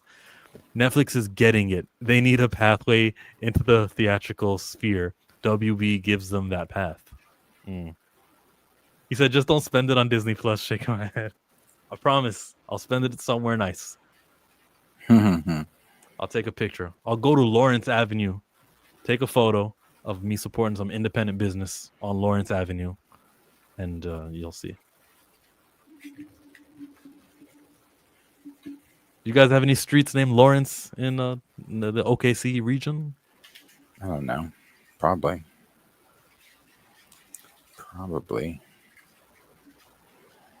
We are near the end of some of our topics today. You said you wanted to jump to James Gunn, though, right? The stuff he said. Let me begin it with what you gave me before this Batman stuff. We'll build to Batman.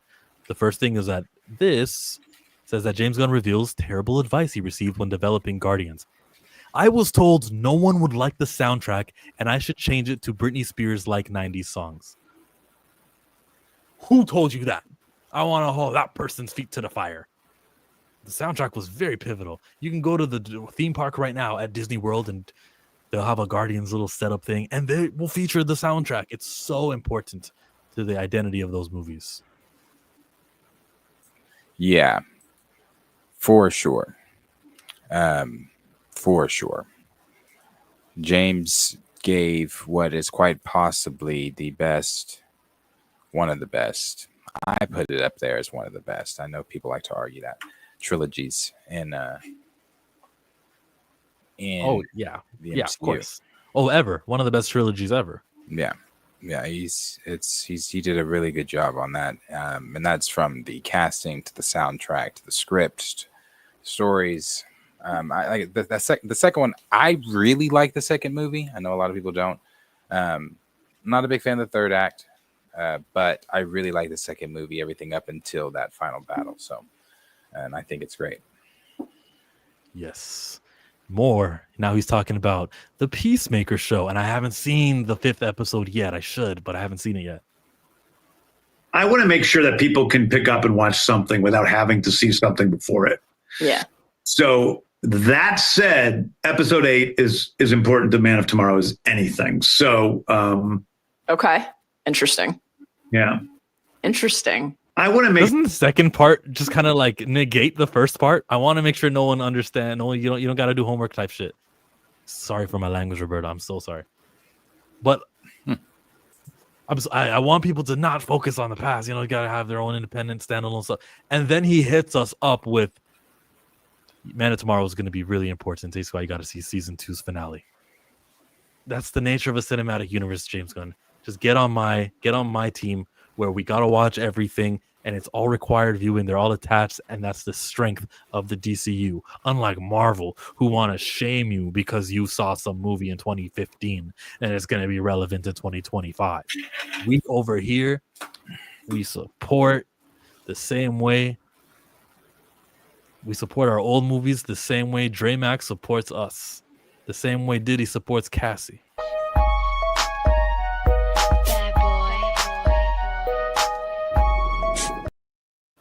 Yeah, showing support with the praying hands, which I learned were actually 2 high fives. It's just interpreted as praying. Do you see it? No, I see Jesus. Thank you, Dre. Thank you, Dre. Tina said as soon as I walk in, James Gunn line. About to go. Guardians of the Galaxy 2 is the best one for me. Is this a lie or is this stupidity? Let's play it again. It's only 15 seconds. I want to make sure that people can pick up and watch something without having to see something before it. Yeah. So that said, episode 8 is important to Man of Tomorrow as anything. So what? Wait a minute. I guess I didn't hear that earlier. He's saying that episode 8 is important to Man of Tomorrow? Episode 8 is important to Man of Tomorrow. But did he not just start the interview with Yeah. I didn't listen earlier. I'm sorry. He just said the opposite. He said, Man of Tomorrow fans, check out Peacemaker. Watch it. Give it watch time.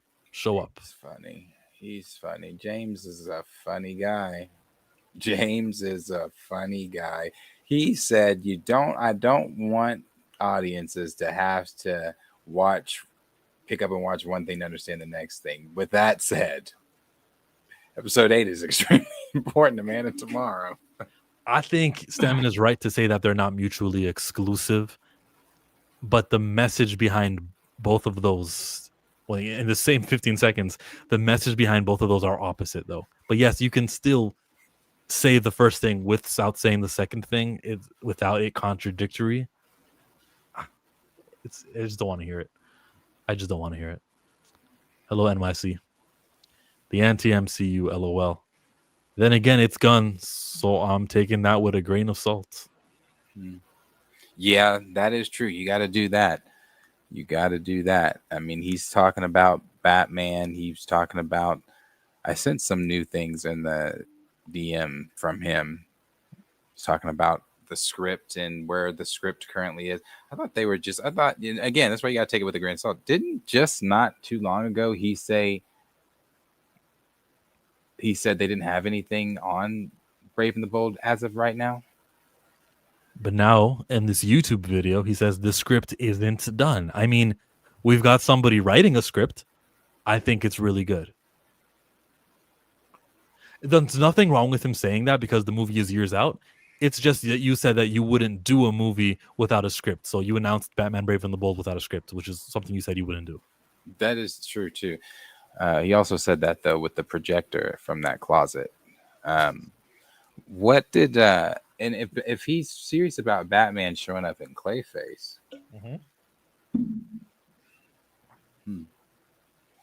I hope he does that one. I hope he does put him in Clayface. So if he does put him in Clayface, because he says something about the actors too. He's like, he's got a list. He's got some people that he's got at the top of his list. Interesting soul, this James Gunn. Another thing you sent me just now, you said that James Gunn says the tone of Man of Tomorrow will be slightly tonally different than Superman. Slightly. Superman is more comic booky in some ways than Man of Tomorrow. It has to do with dual characters of Lex and Superman at the center. I kind of just want to see this interview. Like, who is he talking? Put on the interview because he seemed anytime James talks. This was on the Ringerverse. How does James have this much time? Does Kevin have this much time? I don't know. So for 2 hours on the Ringerverse? No, it wasn't a 2-hour interview. I hate when ads play like that. Here it is. Maybe Lawrence, maybe I should buy YouTube Red with your money. So here, the interview begins halfway in, right here. James Gunn on episode 5. I think it's just an hour, and so I will be checking that one out on the Ringerverse. See what he's got to say.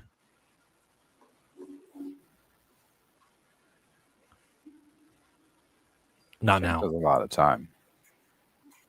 That brother's got a lot of time. Play some of the things he said. Just like a random part of the interview? Okay. But doesn't it alternate isn't it dimension marked and to down close there the in door timeline? behind him. And of course, Is it like timestamped? Not really. If I read it, the timestamps are very large. Like this is him talking about episode 5. Okay. Then James Gunn on the 11th Street Kids. That's the group on Peacemaker. And then James Gunn on the emotion of the story. James Gunn on animals. There's Eagle. James Gunn on season 3 theme song suggestions. Damn, that was a segment. James Gunn on the DCU. There we go. I have so many more questions. We're down to like 10, 15 minutes. So I wanna ask you a couple broader DCU questions if you'll indulge me, and then if we have some extra time, we can maybe do some rapid fire at the end. Connective tissue. You know, you're at the dawn of a new entwined universe. What can we expect on the DCU connectivity front in the final 3 episodes of season 2? Like, is there anything you could tease for us or tell us about the volume or nature of what those connections might be? You know, how season 2, obviously, Superman, the film, and Peacemaker season 2 are already deeply entwined, everything with the dimensional rifts. Every time I saw Superman in the theater, the biggest cheer of the film was when Peacemaker showed up. So obviously the connections are already apparent. You know, Guy Gardner, Hawkgirl, Maxwell Lord, etc. What about moving forward? Incredibly important to, you know, I mean, listen, I want to make sure that people can pick up and watch something without having to see something before it. Yeah. So that said, episode 8 is important to Man of Tomorrow as anything. So, okay. Interesting. Yeah. Interesting. Intriguing. So Man of Tomorrow, you recently announced the date. Obviously quite soon. July 2027. Exciting, thrilling. Curious about like how you navigate these tonal shifts as you're working on all of these things, either the things that you are directly show running, directing, etc., but also just more broadly, you know, overseeing the DCU. All of your stories have always featured I think a blend of heart and humor that is really unmistakably yours. But going from a show like Peacemaker, which, you know, as you've noted, is like not for kids, which people should expect to be kind of depraved, and which rewards that anticipation, to different sensibilities and tones. Like, is that challenging when it is in such a tight span of time? Is that like a stimulating creative pursuit? How do you navigate that as you're actually working on all of these things in tandem? I don't even think, I never even give it a thought. I think, okay. You know, when I'm writing a movie or a TV show or whatever, there's a definite lane that it's in. There's a part of what is natural to that story, okay. You know? And so when you see, you know, characters in one project versus another, there's definitely a different vibe. And it isn't only like, you know, language or dirtiness or anything. Like, there's a different vibe to Peacemaker. It's just much more gritty and grounded in a certain way. It's gravity is a much bigger part of the story. And even when actors come in from, I'm trying to remember where we are in the season, you're in 5. So yeah. There's a lot more to come.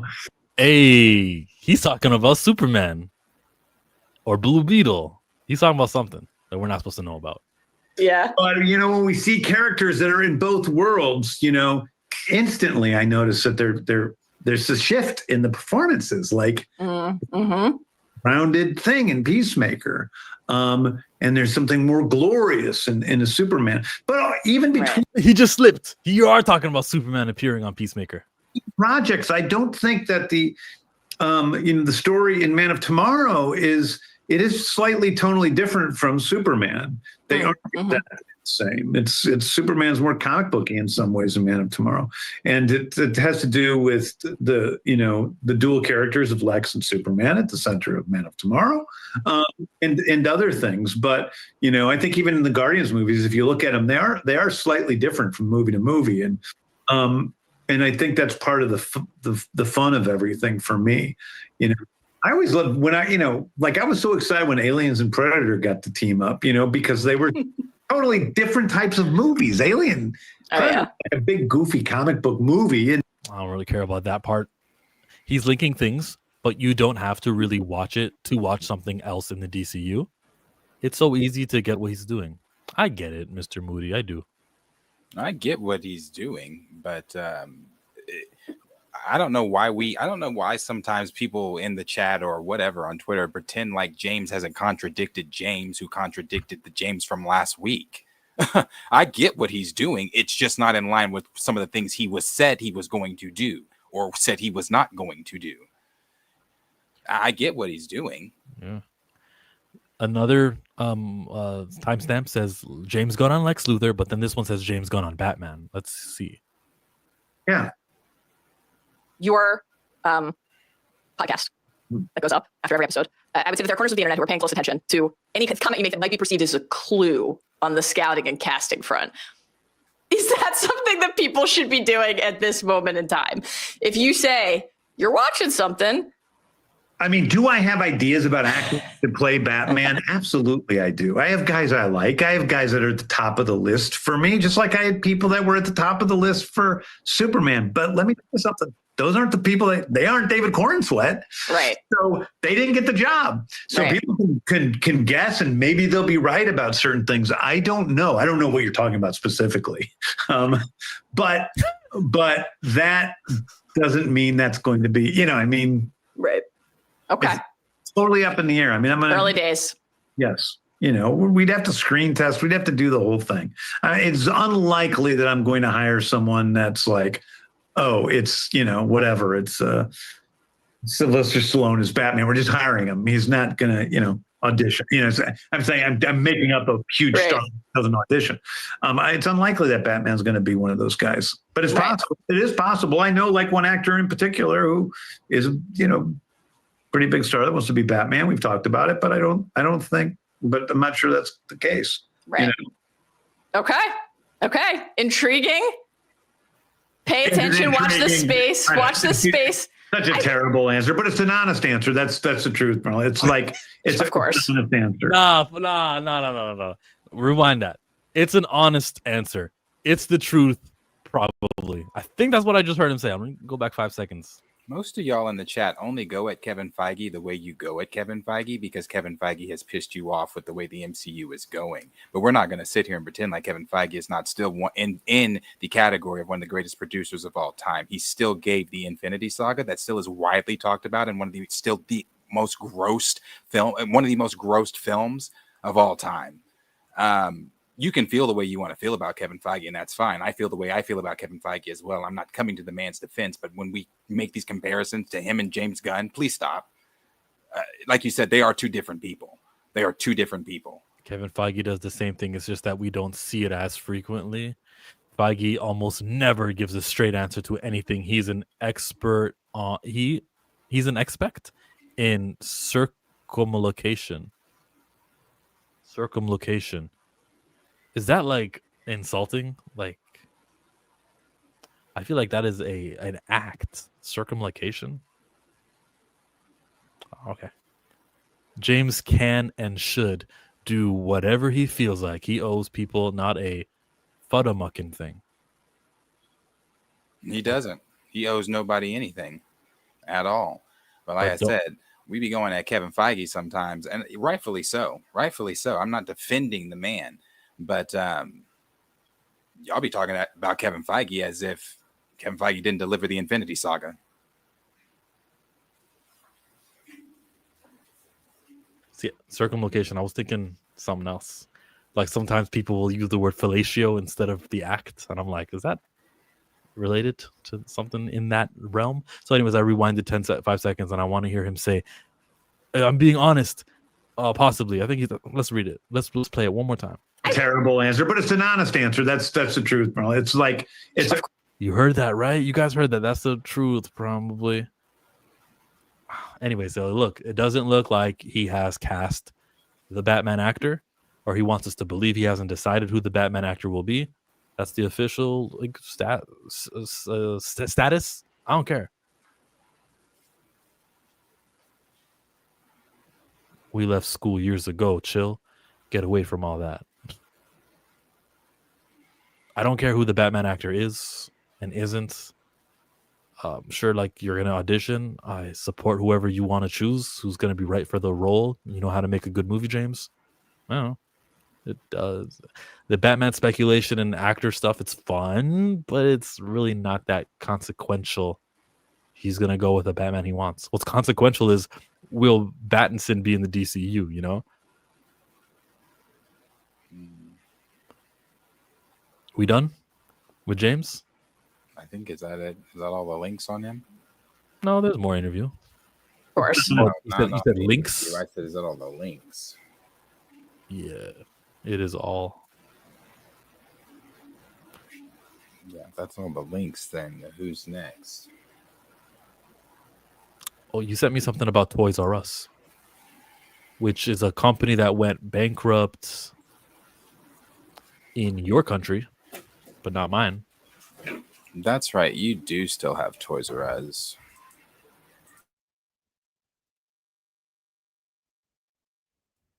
Which is really annoying. Yeah, but they're coming back. I mean, they're already back somewhat, I guess you could say. They are in Macy's, in the malls and things like that. As a toy collector, this excites me. That means I don't have to I don't have to depend on Target. I don't have to depend on, Walmart to stock their things or to put the latest things out. Hasbro and Walmart actually just recently rekindled their little relationship. So, but with Toys R Us, hopefully really coming back, more than just the 10 flagship stores they're doing. They won't even have to mess with Walmart, Target, and things like that. I mean, you get to go, if you're a toy collector, you go to your local comic shops, your local, toy collecting stores. But Toys R Us, even as a kid, Toys R Us was that place. I mean, I don't know how did you guys have Toy Biz? I had Toy Biz. No. You know, Toy Biz? Yeah, Toy Biz was another Toys R Us, you could honestly say. But Toys R Us was that place. It was that place. So this is it's exciting, as I said, as a collector, that they are bringing Toys R Us back to the storefront, brick and mortar. It's gonna be hard. What they used to do in the past, and Blockbuster used to do this with Pokemon, and how you could like make an event out of it, out of whatever new toy it is. It's hard because a lot of the attention grabbing that kids are doing or having is from their phones. So, what can Toys R Us do to combat with that? I mean, kids are still getting toys, though. I mean, the Toys R Us and Stamina just said in London too are still open. So that has to mean what, kids, and I'm assuming adults. Adults. I would say maybe it's even more so. Are there more adult toy collectors than there are kids playing with toys? I wouldn't be surprised if we learned that. Interesting. That is interesting. As I sit in a room full of toys, that is interesting. I wonder if kids are not playing with toys like that. And as I sit in a room with stars, I wonder too. I played with, that's crazy. I mean, obviously different time. I can't tell you. I mean, I had so many different storylines and things with my Avengers figures, my X-Men. Many times I killed Gambit, buried him in the backyard just to redig him up 3 days later and have him be like possessed or the villain. I had some crazy stories where I could have wrote Marvel comics as a kid. I could have wrote Marvel comics. And then you have to explain it to see, like, other people are watching you play, and then you gotta. No, it's just, and I won't even want to explain what I'm doing when I'm playing with my toys. You're not gonna get it. No, this is private. This is personal. You don't get to know what I'm playing with here, what I'm crafting. Good days. But yeah, bring Toys R Us back. Like I said, as a collector, it seems as if GameStop is slowly fizzling out of business. I don't know if that's happening anywhere else. They have closed 4 GameStops here. So, and that's another place you can go to get collecting items. Hasbro has a very big deal with GameStop. So bring Toys R Us back, please. It's because we're the ones buying them. Yeah. Hey, there's one more link that was related to Lex Luthor. I didn't send it. I didn't click on it though. Here, this one. What are you most interested in exploring on the Lex front in Man of Tomorrow, and in the future more broadly? Yeah, I think I'm just more interested in getting into the heart of Lex and seeing how he fits into all of this. I think that getting to know Lex more as a human being, I think we saw, a lot about the evil part of Lex. It's hard. He's pretty evil. He's a pretty big guy. But I think that I just want to get to know. I think he as a character is really interesting. I think that there's something, despite everything, that is incredibly heroic about Lex. Take aside like morality, which is hard to do. But here is this guy who's saying, you can hold up a building, you can shoot down, planes with your eyes. Fuck you. Yeah. I'm gonna kick your ass because I'm better than you. Right. And that is, you can't, I can't help but admire his tenacity and his sort of ego and his his ambition is beyond compare. Yeah. He puts in the work. He's the underdog. At the end of the day, Sure. He's the underdog. I mean, yeah, sure, he's got a lot of corporate power and these other things that he can use to manipulate things, but he can't fly in outer space. He can't lift up a building. James, he can't punch a. When has Lex something ever across been the underdog? 3 states. He's a guy, and I love that. A language. Lex, I've never known Lex to be the underdog. Lex is self-insert. Yeah, James, you don't have superpowers. You can't go to space. Even that's funny. Even when Lex, you think Lex is the underdog, he's not the underdog. And me too, Raymond. I had whole storylines with my toys too. I'd pick up the next day. Like, where did we leave off last episode? There's a GameStop that opened 10 minutes away from me. I'm surprised to hear GameStops are opening up. They're usually either closing down. They're closing down. Well, at least like I said, they've closed 4 here. Lawrence says they got 2 years top. It's funny. I asked the guy at the GameStop because they closed both the ones in Norman. So I asked the guy in the city. I was like, "Hey, are you guys in danger? Are you guys closing down too?" He looked at me like I was dumb. I was like, "What are you talking about?" I was like, "Oh, okay, maybe not, maybe not." But yeah, so don't know. I love these back-to-back comments. Lex is the underdog like Bruce is in the world of heroes and superpowers. Lex was never an underdog. He's always 2 and 3 steps ahead. Man, that's what I'm talking. I don't know what James is talking about. Lex He said why? Because he doesn't have powers. That's what yeah, but that doesn't make Lex an underdog because he made himself a super suit. So then say he's underpowered. Don't say underdog. Yeah. He's underprivileged. Yeah, nah. Just like even like I know I use Young Justice a lot, but it's just because it's so peak. Even in Young Justice, Lex is always 9 steps ahead of whatever's going on. Like when Speedy was about to kill him, Lex was like 10 steps ahead of him. That's so I don't know. Lex ain't no underdog. Word. Let's jump over to maybe a super chat. Ryan, you got this?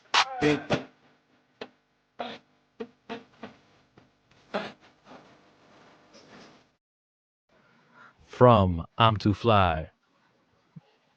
You know what's worse advice Gunn is getting? You know what's worse advice Gunn is getting? Question. 2 Batman at once. Genuinely bad idea. Also, if he does the multiverse thing in the movies, bad move, Gunn. Yeah.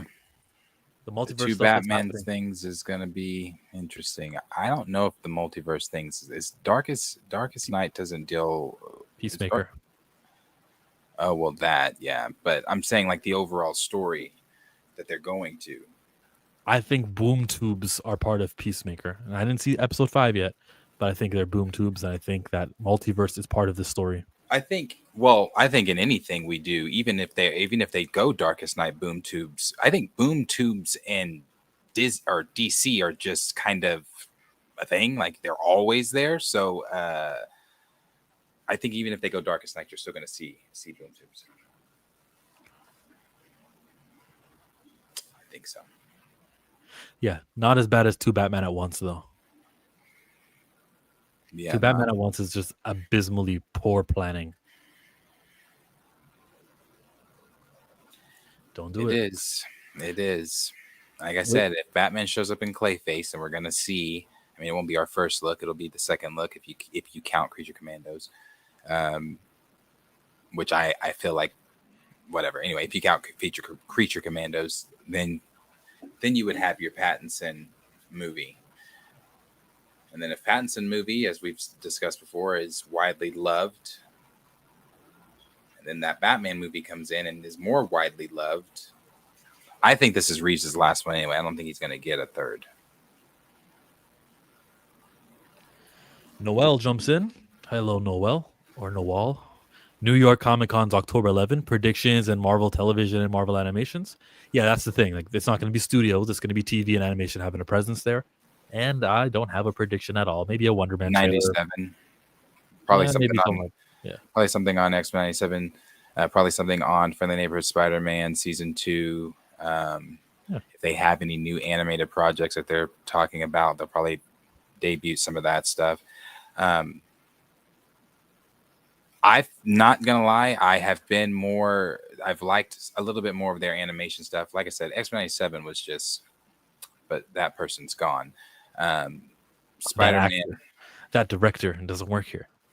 That Friendly Neighborhood Spider-Man, I'm actually really ready for Season 2. So other than that, I don't really know. What If? Are they doing another What If?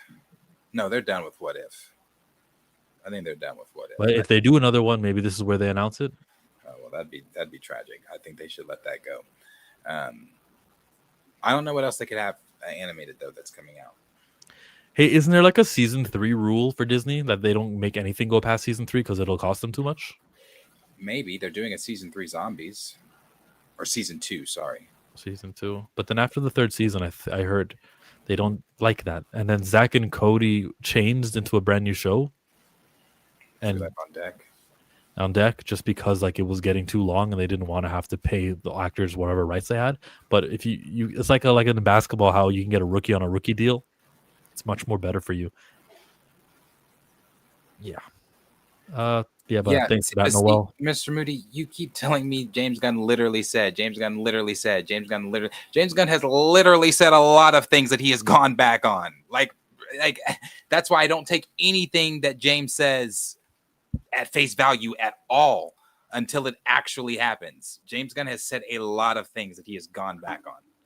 So at one point he may have said Clayface wasn't in it. That's not what I have recently heard. Not from him, from scoopers and things, but hey, take that with a grain of salt.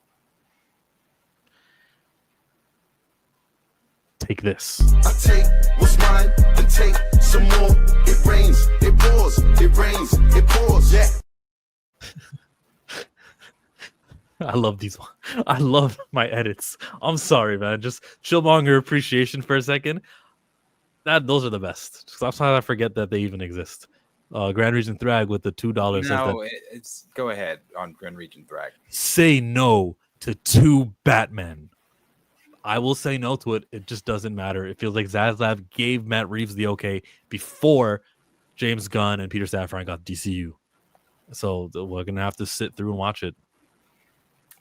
Thank you so much for that, Grand Region Flag. No, it's not. As I've said before, there are people that will like to call James Gunn. There are people that would like to call James Gunn a liar. I have been one on the channel that has said James is not a liar. I say that he likes to protect his projects. But you saying that that's part of creativity and that's him changing. No. James will literally say things, and he's quoted saying this. He will literally say things online to get people away from what he's actually going to do. he spends so much time online arguing with YouTubers and everybody else that he gives so much things away, then he has to backtrack on what he said. There's literally, I wish I could find, I'm going to use your word. There's literally an 8-minute video that Den of Nerds pulled up, but he won't give us the name of it. I wish I had I couldn't find it on YouTube, of James Gunn lying for 8 minutes. And it's all within a scale of the past few months, brother. The past few months. So yeah, James is James. I mean, every time it happens, I call it out and I go, remember when he said there wouldn't be a Superman 2? And then he did Man of Tomorrow and he said it wasn't a sequel, but it's a sequel now because he actually just said the word sequel. I call it out all the time. So maybe you are not watching those streams, Mr. Moody, and you're skipping the ones that make him look bad, but he's a liar. It's confirmed. Not anyone else in the chat is going, actually, James Gunn tells the truth. He's a liar. I mean, Right, when there's a track record, when, like I said, it's why it baffles me when when people act like the internet doesn't exist. Like we can't pull these things up that James has said and then backtracked on and then maybe said again and then said, oh, well, no, I didn't say that. I meant this. Yeah, it's all there. It's all Googleable. Seriously, you're allowed to change your mind. You're allowed to say plans change. You're allowed to do that. But what he's on is just straight up fabrications of the truth. Liar's territory. He's not redeemable. That man is a liar. He does lie, like Lawrence just said. See, I'm the one. I'm still of the mind. I like to say he's trying to protect his project, but that's not even me, Mr. Moody. That's everybody else saying he's a liar. And I like this one. Mike says, as someone who isn't part of the spoiler network or a fan of spoilers in general, keep lying, James. But you're acknowledging that he lies.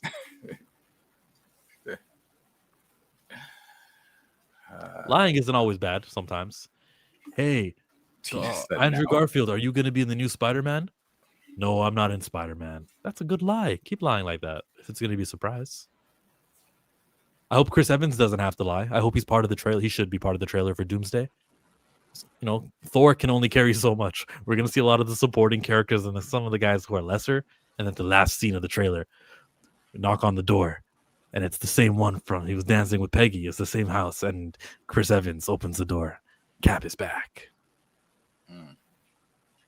He shouldn't have to lie about whether he's in the movie. He plays in the fans' face a lot. That's a big point of contention. Yeah. Next news story here after James Gunn is sort of DC related. It's got to do with the Plastic Man. This dude here. All right. He stretches. He's a fun character, expressive. He's his thing. And there's a rumor. Excuse me. There's a rumor. This is from Threads, I think. Is the rumor true that you was gonna do a Plastic Man movie in the early 2000s at WB with Matthew Lillard? So again, early 2000s. And it says, it's true that Matt and I pitched this idea to Lorenzo Di Bonaventura and he was into it. Listen, man, I read this the first time and I said, whoa, Plastic Man movie, it's coming. All right. But not early 2000s like it'll be set in early 2000s, but 20 years ago, younger James Gunn pitched this movie. So it's really not much of a story. Is it a story? Not much. Just that, hey, what a missed opportunity. Could have had Matt Lillard as Plastic Man. The guy who played Shaggy in Scooby-Doo. Matt Lillard's a good actor with a lot of range, actually.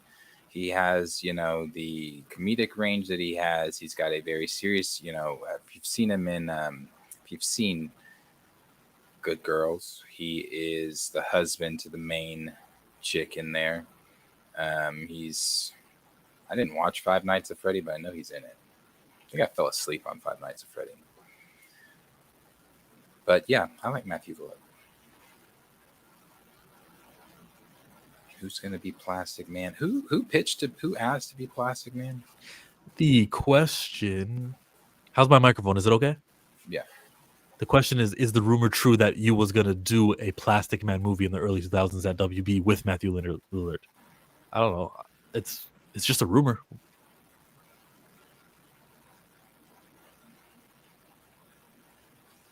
Yeah. Just that. The chances of it happening, no. The chances of an animated and maybe you get Matthew Lillard into it, maybe.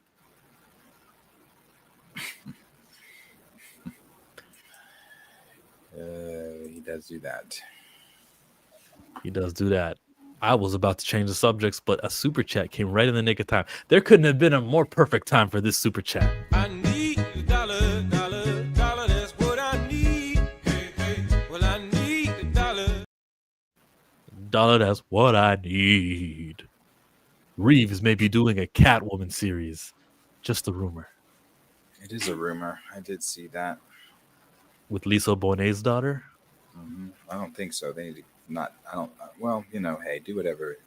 The other one was successful. The Penguin was successful. Maybe Catwoman would be successful. It's like that universe won't die. I'm a universe guy. I keep it in the DCU. So if you want Matt Reeves to have his touch on something that is Batman related and it's in the DCU, yes, a Catwoman series makes sense. She's not super powered. The budget doesn't need to be high. You could do something intriguing there with Catwoman. Get Batman to cameo. I like the rumor. What's been occupying Matt Reeves' time, though, it's been kept under the rug safely. I've only heard that we shouldn't make fun of Matt Reeves, but I don't know what exactly it is that is keeping him that's kept Batman 2 from happening. And that's kind of cool. It's kind of cool. Do you know anything about the secret reason why Matt Reeves has been off the grid? Mm-mm. Okay. No. He didn't do much press for Penguin, did he? Something happened. Who started this rumor? No one ever brought up. Oh, wait. Well, are you insinuating the rumor that you're talking about, right? You're not talking about the Matt Reeves Catwoman rumor. If you're talking about the rumor of Plastic Man, then you're insinuating that James Gunn has like a dummy account or a fake account on Threads where he asks himself questions just so he can answer it. You know what? I really wouldn't put it past him. Mm-hmm. Penguin was too much of a hit for them to get rid of it. Yes. So, Star Wars time, right? Few stories, not too many. Mando Grogu trailer is ready for release online. Source, The Hollywood Reporter. What? It wasn't just internet chatter? It's real? It's real. And then they put out another one. Well, actually not from The Hollywood Reporter. The Beyond Reporter says it's coming next week. And I guess the Hollywood Reporter spells out how it wasn't coming because of the whole Kimmel thing. Which I guess, in hindsight does make sense.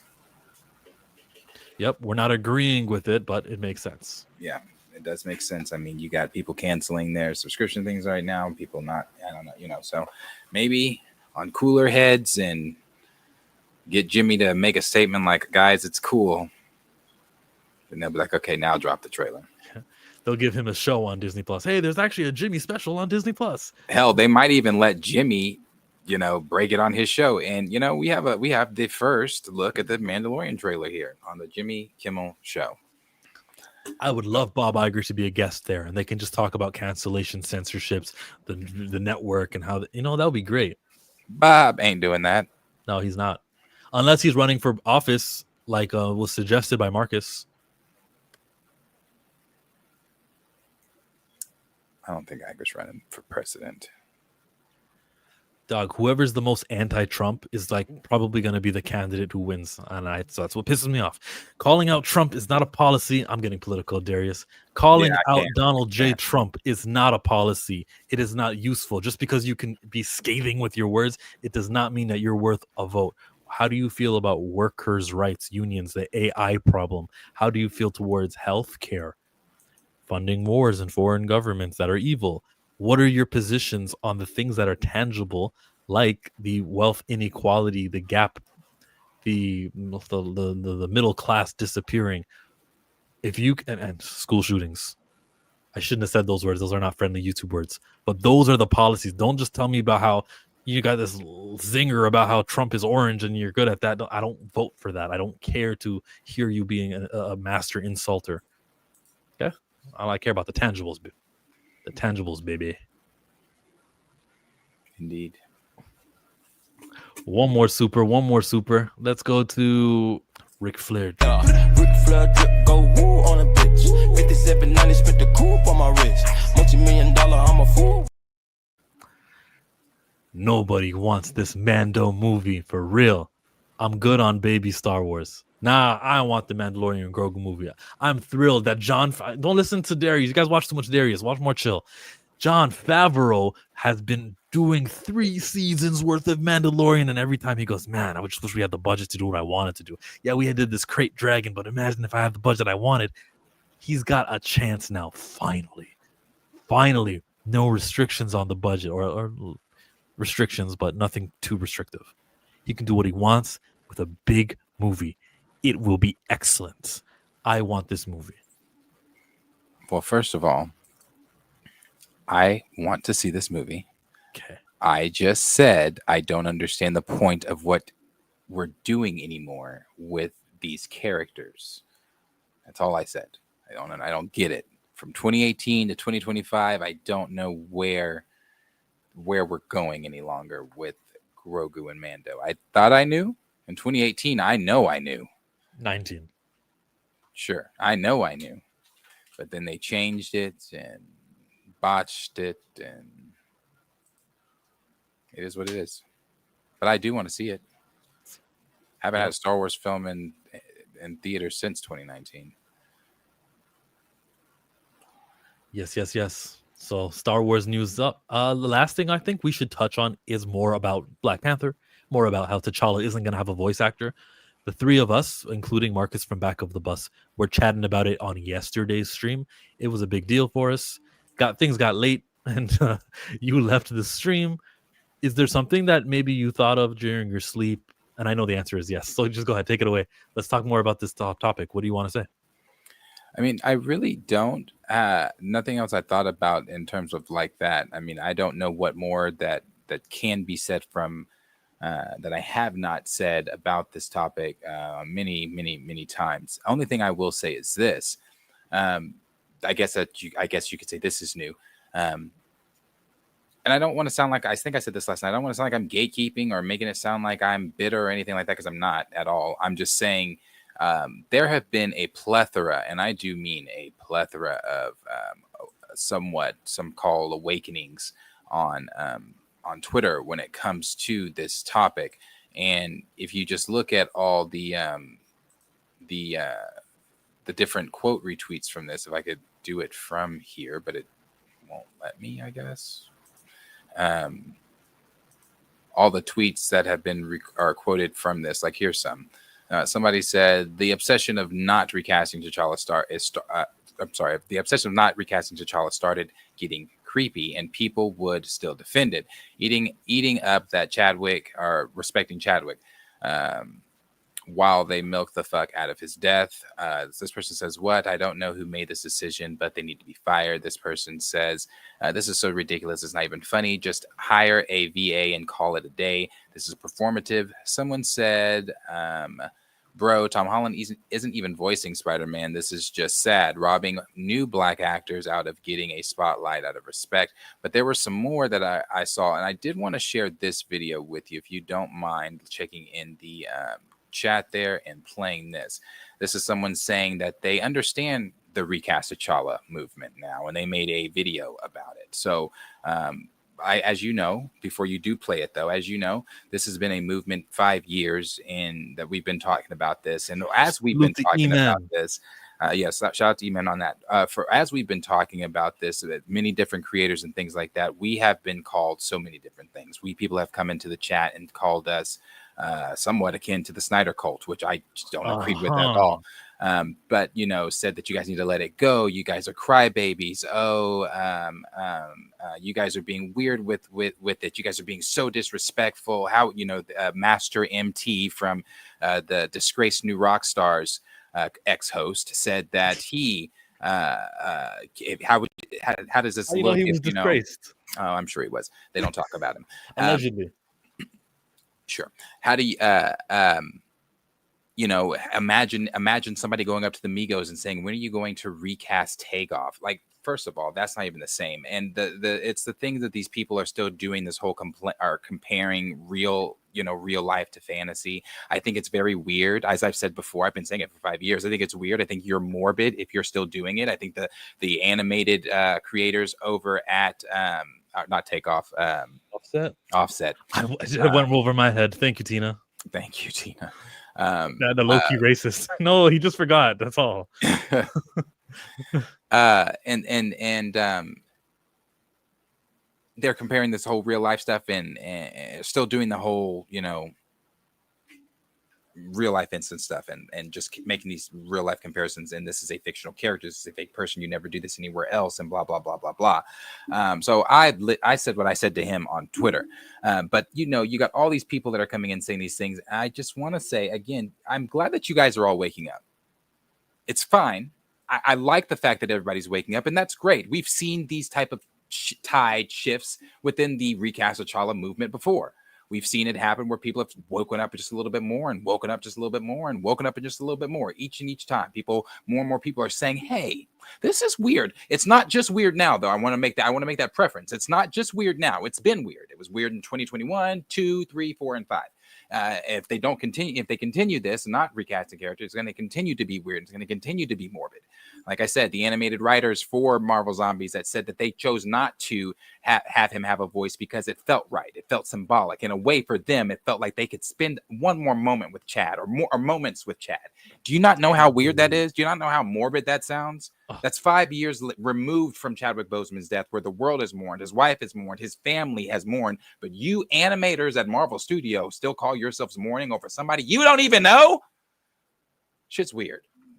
It's weird, right? It's weird. We're all in agreement now, 5 years later, that it's weird. Like I said, it was weird then, but hey, I'm glad you caught up.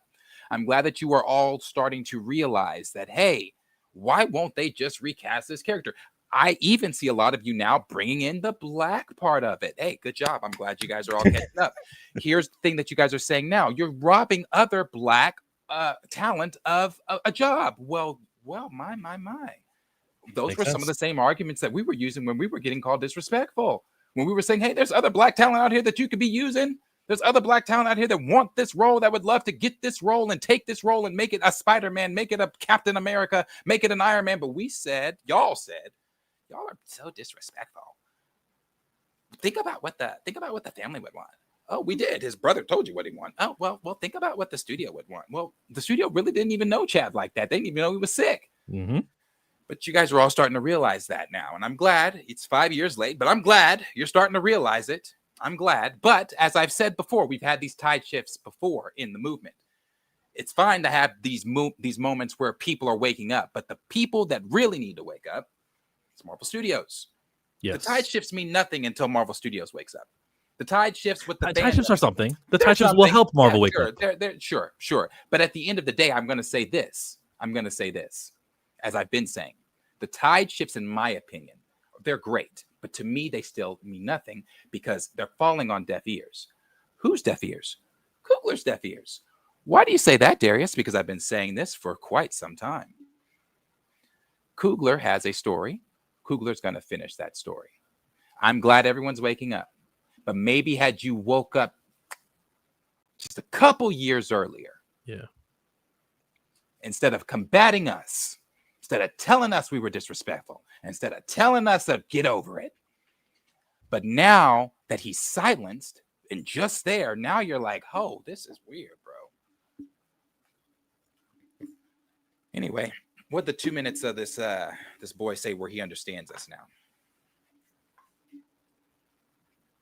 Sorry, what did you say? The 2 minutes of what? Did I send it to you? It's checked in the group chat. It's the boy where he's saying he now understands where the recast T'Challa movement was coming from. Oh, let's play that. Yeah. I understand.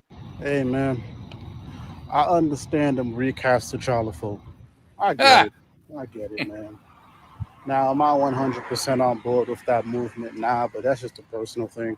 I don't really fuck with a lot of online movements, but at the core, at the base, I understand the frustration. Because you can't tell me you bringing back Black Panther, T'Challa, for Marvel Zombies, but the nigga not gonna speak. And the reasoning is that you didn't want to recast, as if there's not plenty of talented voice actors who can handle T'Challa. Stay woke. All right, bro, cool. Wasn't there something in X-Men 97 where Black Panther was present, but it wasn't T'Challa, it was T'Chaka. But previously, in that universe, in that timeline, there was a grown T'Challa running around. Okay. And it seems like every other week we are hearing some shit about a shoulda, coulda, woulda regarding if Chadwick Boseman was still alive and what they would have done with Black Panther. Yo, at this point, they're just playing in y'all faces. They just keep dangling a nigga in y'all faces. It ain't at this point. When you consider everything that's happening with the comic books, the supposed video games, and so on and so forth, they don't want to commit to anything. And they probably won't commit to anything until after Secret Wars, when everything is supposed to be a clean slate.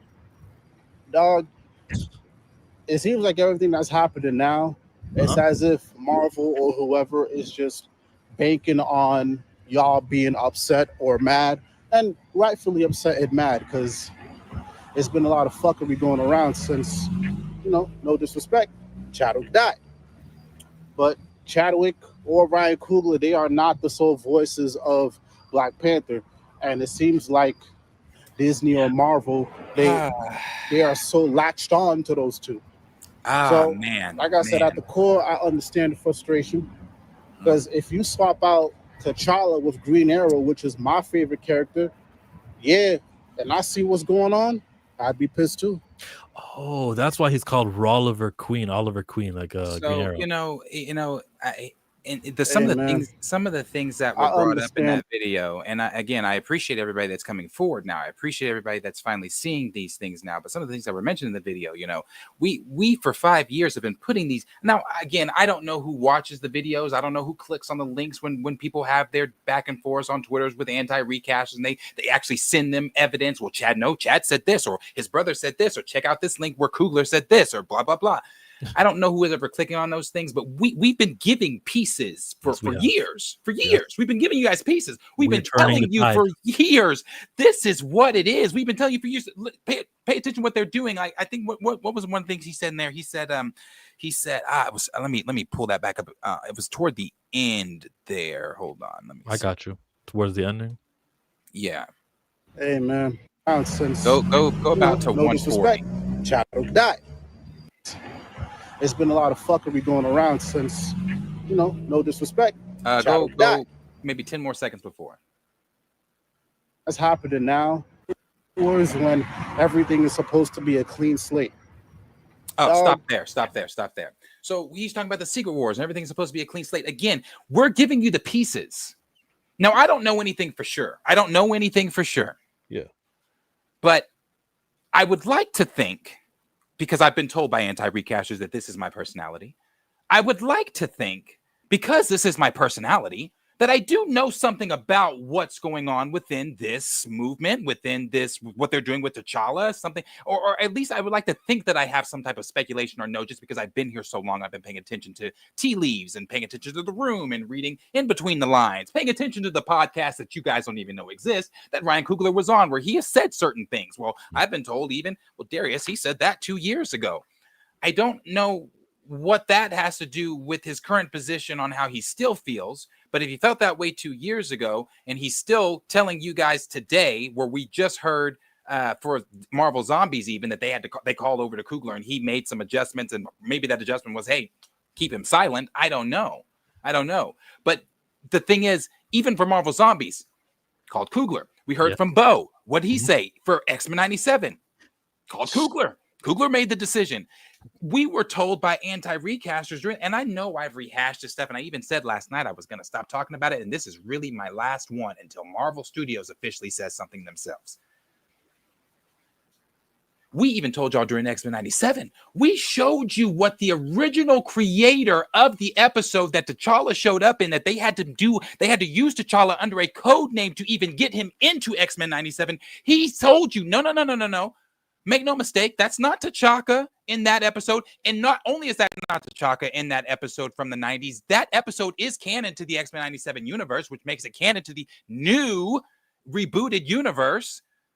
We told y'all that then, and everybody was like, "Oh, you guys are you're gatekeeping, you're crybabies, and this and this and that. And that's not T'Challa. You're remembering it wrong, and you should go back and rewatch the episode. That's not canon. That's not the same Fantastic Four. The mental gymnastics that were done. Maybe again, I don't want to sound upset that we're getting the help, but God damn it, I'm upset. Why are you upset? I'm upset because maybe if you wouldn't have done the mental gymnastics that you were doing for 5 years, we wouldn't be sitting in this position where T'Challa can't speak, where T'Challa can't be on screen, where T'Challa's being put up on a shelf because they were looking and reading the room. And what was the fucking room saying? Good job, I'm Marvel. okay with this. Good job, Marvel. Yes, did you not see the post-credit scene? They recasted the kid already. You guys need to let it go. But now that you're waking up, I fear it might be too late. But that's just me. Why are you so angry? Because like you told me, this is my personality. I'm passionate about this. Why are you passionate about this? Because of some shit like Master MT said, the disgraced new Rockstar's ex-co-host. Allegedly. What he said. We are sitting here watching, and yeah, it's this deep. So don't come in the comments telling me it ain't that deep. We are sitting here watching on a daily basis what is going on with black and brown people on a nuclear scale in America. So and we told y'all this for 5 years too. Yo. One of the reasons the character was created during the 60s was for literal representation during the height of the civil rights movement, so that black and brown people that read comics could look at that book and say, hey, there's actually a superhero that looks like me. And not only does he look like me, he's one of the strongest heroes in Marvel. Not only is he one of the strongest heroes in Marvel, he's one of the most intelligent heroes in Marvel. He's prolific in almost every form of martial arts. He can speak many, many different languages. He's a king of an uncolonized nation, and he's sitting on the throne as a black man. So in a world right now that is trying to erase our history, in a world right now that is telling black boys in Chicago that you're gang members and you're gonna die and live as gang members from your president, it is important that we have positive representation on the screen that shows these people over in China, that shows these people that go to the theaters what we really are. We're not gang members. We're not absent fathers. We are not these stereotypical things that you have put on us. That is what T'Challa represents. That is what the Black Panther represents. So for 5 years, when you went against that, you might have killed it. Good job, but thanks for being here. Let's Now point. I'm done. Here it is. This is like a Spanish tweet talking about Ryan Coogler, Brad Whittenbaum, all that stuff. Someone quotes and says, they're respecting Chadwick by preventing new black talent from continuing his legacy. And that was a popular tweet. Look how it got retweeted 2,000 times. A lot of people saw it, right? A couple of bookmarks. A lot of bookmarks. It's crazy. So if I move backwards, you'll see that it was quoted by Mastertainment MT. And he says to that, oh my goodness, for the love of God, everybody stop crying about this. There's going to be a new T'Challa. There was always going to be a new T'Challa. Just wait a freaking minute so they can tactfully establish one. They don't feel comfortable putting another actor in Chadwick's old role because they loved him deeply.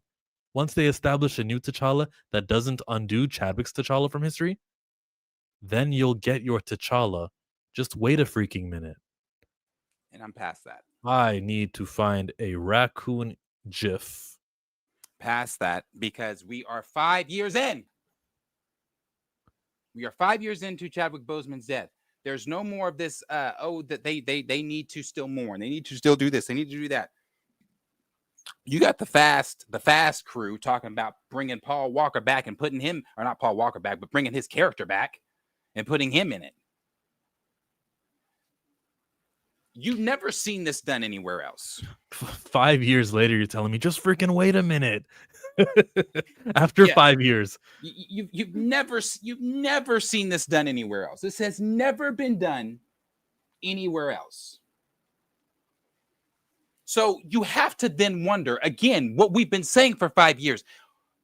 Why don't they? And I hate, somebody said on Twitter here, let me pull that up. So I retweeted it. Somebody said on Twitter, they said, genuinely, why are they so scared to recast the Black Panther? Well, again, I know not everybody's been tuned in. I'm a very small channel. We gave you those answers too for 5 years. We gave you the keys to that vehicle too for 5 years. Let me do it in my Darius voice. He is a black king. He is a positive role model. Little kids were dressing up like him in Halloween. They don't want that. They don't want it. It terrifies them. It frightens them. A black king that's a superhero of an uncolonized nation. Unfucking colonized. That really doesn't have to work with the Avengers if he doesn't fucking want to. Chooses to. Has a galactic empire and all this kind of shit. That is terrifying because when he started becoming a household name, you had all these white kids for Halloween wanting to dress up as the Black Panther. You had the positive representation of the Black Panther gave. You even had the cast before the film came out saying how the executives were worried about it being a black ensemble and how that would sell in the box office. And it's made $1.3 billion. They're one of their most successful films. Yeah. And I think it even in today's little statistics and things like that, it is one of the top 3 most successful comic book films of all time, up there with the 2 Dark Knight films. Correct? Am I right or am I wrong on that? Yeah, I think can I'm right. check that right now. The most all time. It was here's Black Panther. Where you at? Here domestically, it is in 6th place domestically. The only other comic book movies are Spider-Man: No Way Home, Avengers: Endgame. That terrifies them. And especially in again, I know you. I'm not trying to. I don't want to always bring in the politicals, the real world with it, but it plays a role. It plays a role, especially in the things again that we're currently witnessing. Trying the erasure of black culture, the erasure of trying to erase black people. Why would I want to put a positive nigga on the screen that's powerful? That gives them hope. That could tell these black little boys that I've told that they're going to grow up and be gang members their whole lives that, hey, no, because remember, I know some of you may be new here. When Chadwick Boseman's brother said after he watched the film, after his nephew watched the film, he didn't want to be Okoye. He didn't want to be Killmonger. He didn't want to be BP. He didn't want to be Spider-Man or any of the other. He wanted to be a scientist. And that scares them. It scares them. Yeah, it scares them. Oh, and you're talking domestically. Abroad, there is beautiful movement happening with Niger, Burkina Faso, Chad. Funny, his name is Chad. The country's called Chad. Mali are booting the French. Any sort of remnants of soldiers or foreigners, they're saying now we're going to use our independence for ourselves. The uranium right now in Niger, we used to sell you guys for 18 billion. Now $300 billion a year is how much we made because we kicked out the colonizer, the remnants of colonization. Ever since 1885, when all those European nations went over and met in Berlin and decided that, okay, you get to have that sector. In England, you get to colonize South Africa. You get Nigeria. You get all that stuff. The after effects of a great movie talking about independence, upliftment, all of that is being felt on the continent now. And I have to notice that it comes after 2018's Black Panther movie. Of course, there's more factors, but some of that inspiration has trickled in to the minds of the people who literally look like they're Wakandans in our real life world. There are great positive effects from just that one movie. Hey, imagine if there was 2, 3, 4, and 5 of this hero who has a sustained presence and becomes just as equal as Wolverine and as Superman and everyone else that's really, really big in comic books. That positive effect is negative to the colonizers, the evil people who are in charge of what we get in our media. And it is very racial. It is very significant domestically and abroad to have this powerful franchise at full strength with the lead character and not a distraction substitute character who's temporary, who's going to be T'Challa.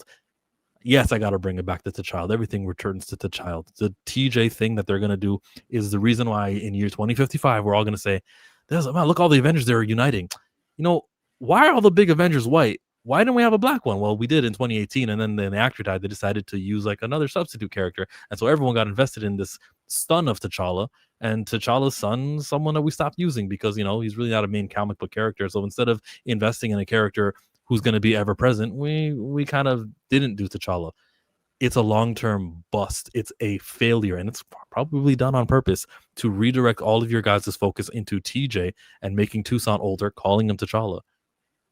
We say these things, we predict the future here on my channel and on Planet Fanatics, and now finally and except for MT, finally some people are coming to.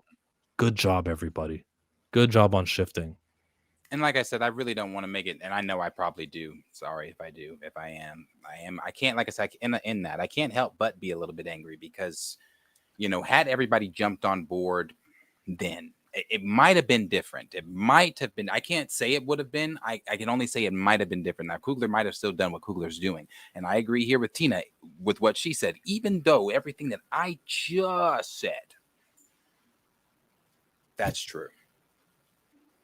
Because it's not gonna change, and I hate to woo and then woo, but it's like I said at the end of that. I fear we're a tad bit too late. You allowed a story to come together that and fester since 2022. Since 2022, people that have stood up against the recast crowd from the movies, like Lupita, she didn't necessarily name the recast crowd, but she did say people that are saying, recast him or X, Y, and Z. You have Winston Duke who has stood up against it as well. This anti-recasting has festered since 2022, and it has grown. And people have been seeing, I'm sure, even though Coogler doesn't have Twitter or Instagram and that, I'm sure his people have told him, the overall presence online is, hey, they like what you did, brother. Lupita sees it. Hey, they like it. It doesn't matter. There's a group of people that don't like it, but the overall group does like it. So that's why I said I like the fact that everybody on Twitter is like, oh, this is stupid. This is wrong. This is this. This is that. These are the same fingers that were 2 years telling us you're disrespectful. These are the same fingers that were 2 years ago telling us you need to let it go. Again, I appreciate the catch up. I just fear we're too late. You've allowed this to fester. You've allowed this feeling in Coogler to feel validated and vindicated with the story he gave. And now that he feels that way, what is stopping him from continuing that story? Even if he didn't feel that way, I don't know that anything was going to stop him from continuing that story. Unless the studio themselves stepped in, but we know they're not going to do that because, again, if you're new here and maybe you didn't know, the studio gave it to him to decide whether or not to recast or not. That's why I've been saying for forever, they go to Coogler for everything when it comes to this IP within the MCU. So if I have a story that I've told already, why? I'm not going to negate from that. I can't say he isn't or is. I just don't. Let me put it this way. I don't see him personally from what I've read in the room, the tea leaves that I'm looking at, the lines I'm reading in between, the interviews he's given and the things he's not saying. Yeah. Lets me know, oh, they're full speed ahead. I think I can with this thing. The little boy is going to be the next T'Challa, and they won't call him I know people. Marcus definitely loves to push me back on this one. They're not going to call him Toussaint.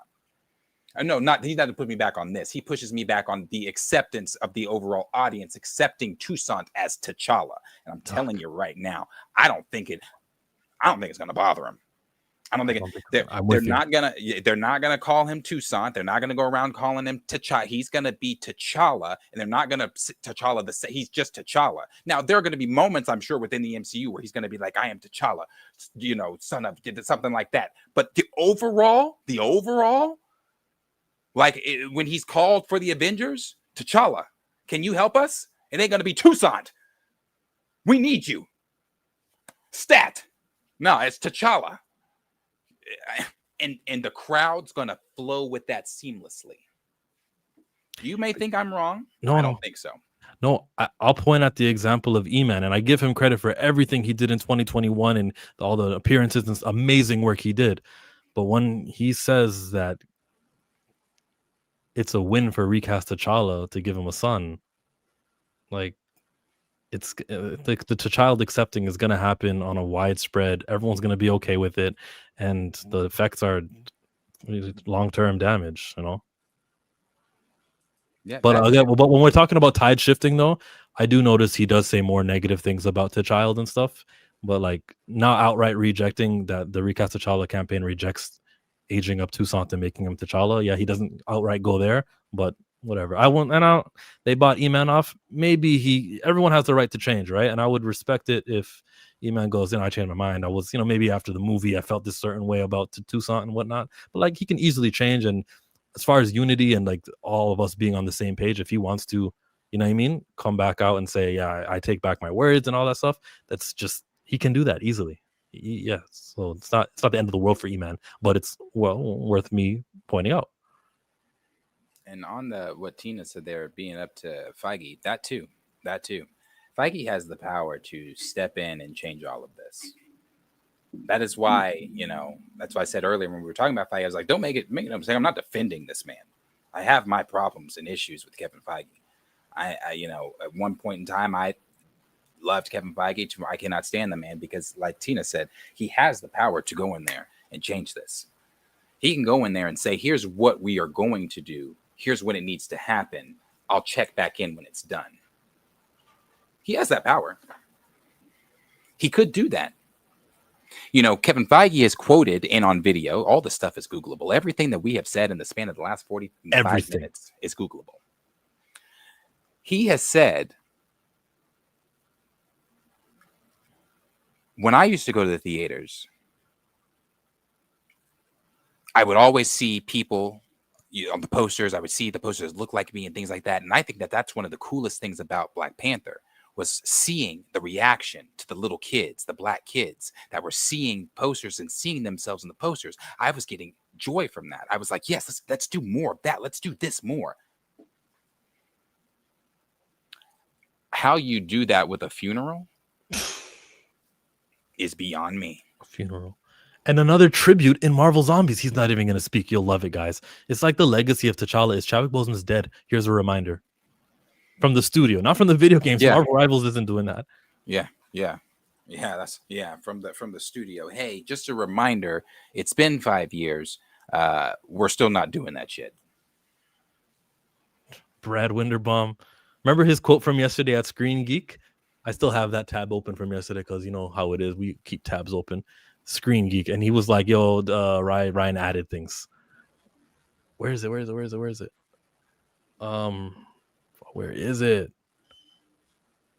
Here it is. We actually showed. Am I sharing? Here, I like this view. You know me. And we actually showed an early animatic to Ryan Coogler to get his notes, and he had some great ideas in that sequence that were really additive. I bet he made it sadder. I bet the additive things that he did was, remind them that Chadwick Boseman's favorite color was blue. Make sure that the sky is blue.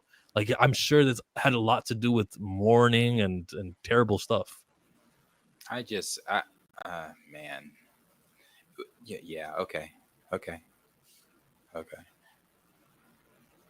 Everybody's saying stuff about E-Man I'm not going to read. You guys can create your own YouTube channels and do that. That's not what I'm built on. Franklin can erase Malice and to Junior from existence. Paul Martin says, to show you Feige doesn't read comics, Luke Cage was in comics limbo from 86 to 92. His fans didn't love it, but at least he was alive. This was the option that MCU had. You're very right. Yeah. At least he was alive. Fans didn't love it, but he was alive. Treat him like the Eternals, the Giant Celestial. For 4 years, no one brought it up. We could have gave T'Challa a 4-year break. Yeah. It like I said, it sucks. I hate that everybody wasn't seeing it the way we were seeing it then, because it was never, maybe there are more rational heads and ears open, willing to listen now.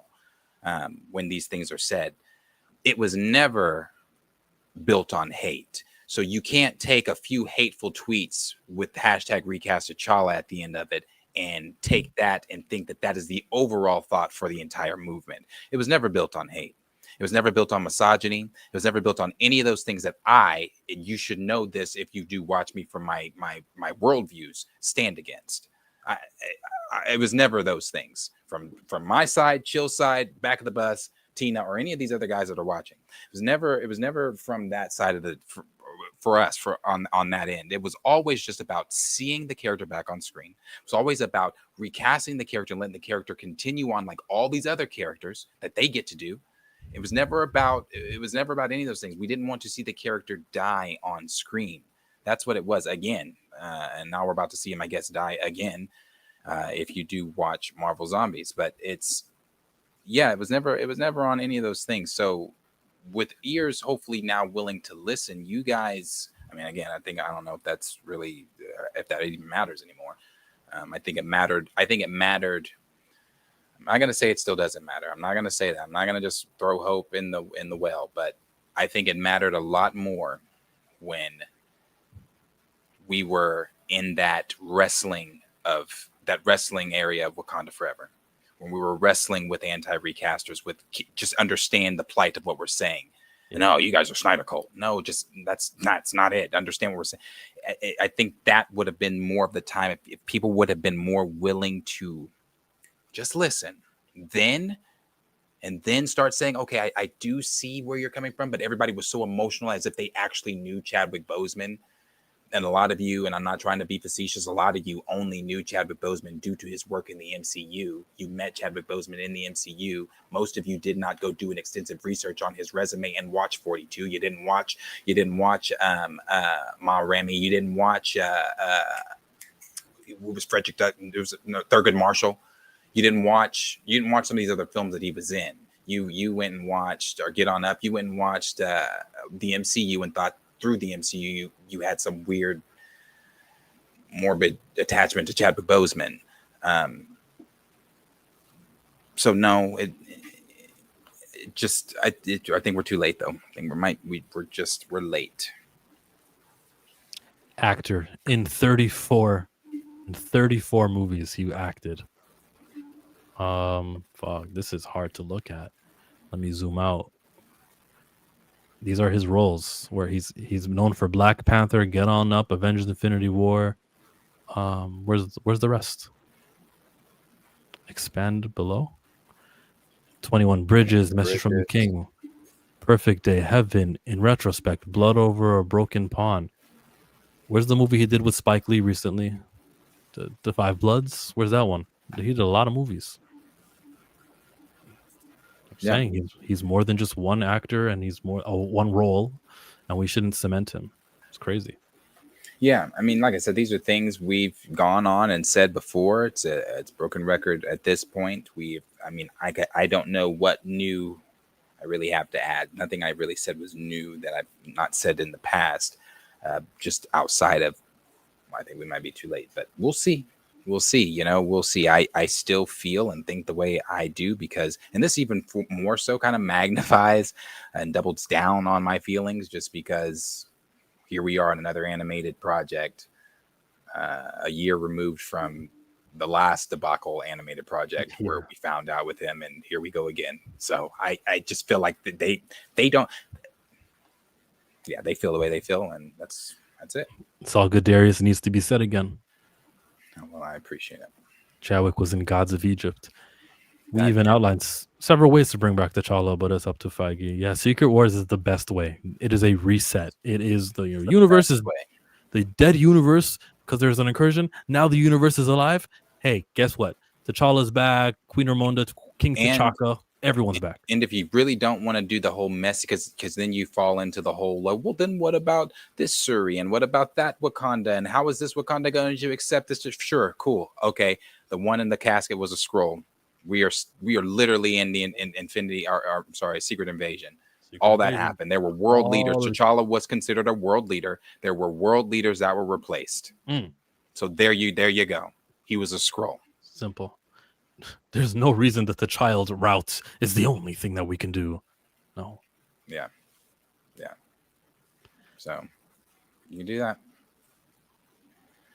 They could reset everything. Thank you, everyone, for agreeing. But special thank you for the super chat. Spend a lot of money on my brand new guitar. Baby's got a habit, diamond rings, and Fendi sports bra. Toy Story Woody. He says talk that talk. And we did talk that talk. We talked so much of that talk that your super chat was like 20 minutes ago and we were busy talking that talk. Thank you, Grand Regent Threg. Kill off T'Child. I don't care what they do with T'Child. Just don't make him the guy impeding on T'Challa. If you want to do a story where T'Challa is the father of T'Child, sure. You know, that here's the thing too, and I don't want to make it sound like I'm against this kid. I'm against this kid replacing T'Challa. Yeah. The kid was going to be in the story regardless, even if Chadwick Boseman would have beat his cancer. The kid was in the story, so you were getting the kid regardless. It was under the code name Summer Vacation. He was going to take his son out to the forest. They were going to do a Wakandan ritual, and then beep beep beep beep, dun, dun, dun, dun. What's the sitch? Hey, I need you to come over here. We got some shit. Hey, I got my son with me, but he's going to tag along. Father and son superhero film. That's what you were getting regardless. So I'm not against the kid. Nope. I'm against the kid replacing T'Challa. Obviously. I want them to get rid of the child, but I don't know how you do it. Yeah, who cares, man? It's just a kid with a 5-minute role, supporting actor in the Black Panther movie. That doesn't bug me what they do with him. He's not that significant. As long as he's not the one being the lead of the movie in place of T'Challa.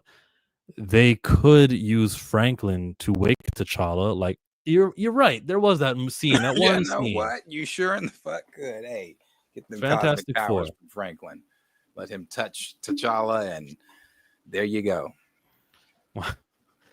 Maybe, for all we know, hell, they like to do things, say things happened off screen that we didn't see. That's a new trend over at Marvel Studios. For all we know, how do we know Reed wasn't already in contact with this T'Challa? They don't know each other. Now my friend is dead. Oh, but I have a baby that has magical space powers that can. And don't say, oh, that's stupid. There's a talking tree and a raccoon. I want to remind you of that. Remind you of that. And there's something else that happened off screen. It's that Sam Wilson has Avengers now. He's the leader of an Avengers team. That happened off screen. We're just gonna accept it. Off screen. So, yeah, there's a lot they could do. There's a lot they could do to remedy all of this, and it starts, like Tina said, with Feige. All this stuff is so messy. Unless they push BP3 off to late 2028.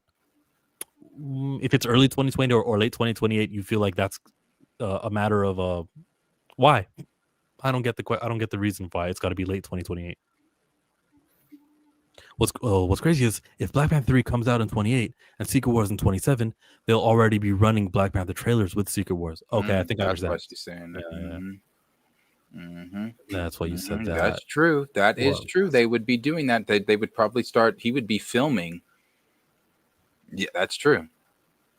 That's true. And you've already got what Denzel said. So that kind of tracks with. Well, he didn't give a timeline, but he said his next film. So that would be with Coogler's. I'm assuming Coogler's next film, right? His next film would be Black Panther.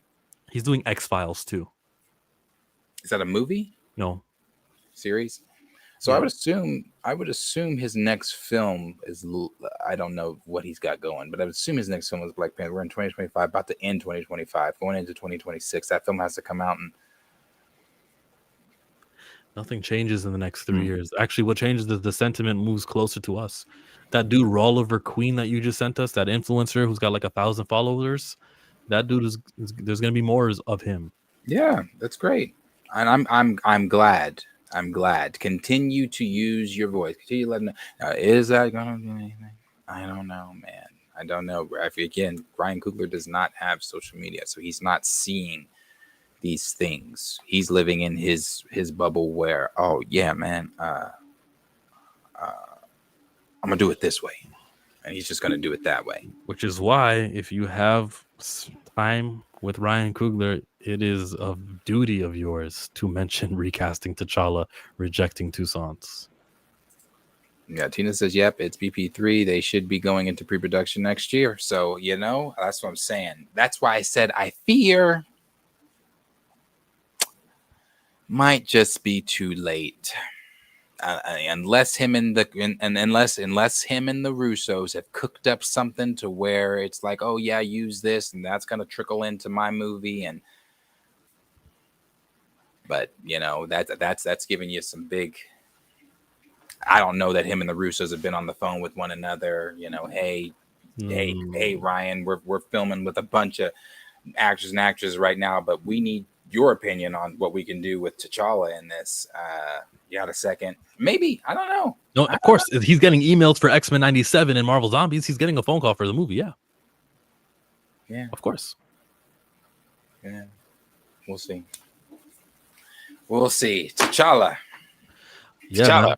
Yo, so riveting, but it's meaningful. It's worthwhile getting hot over it. And I don't know. I'll keep doing the videos as long as I keep giving content on it, but they are probably not going to say a damn thing about T'Challa anymore.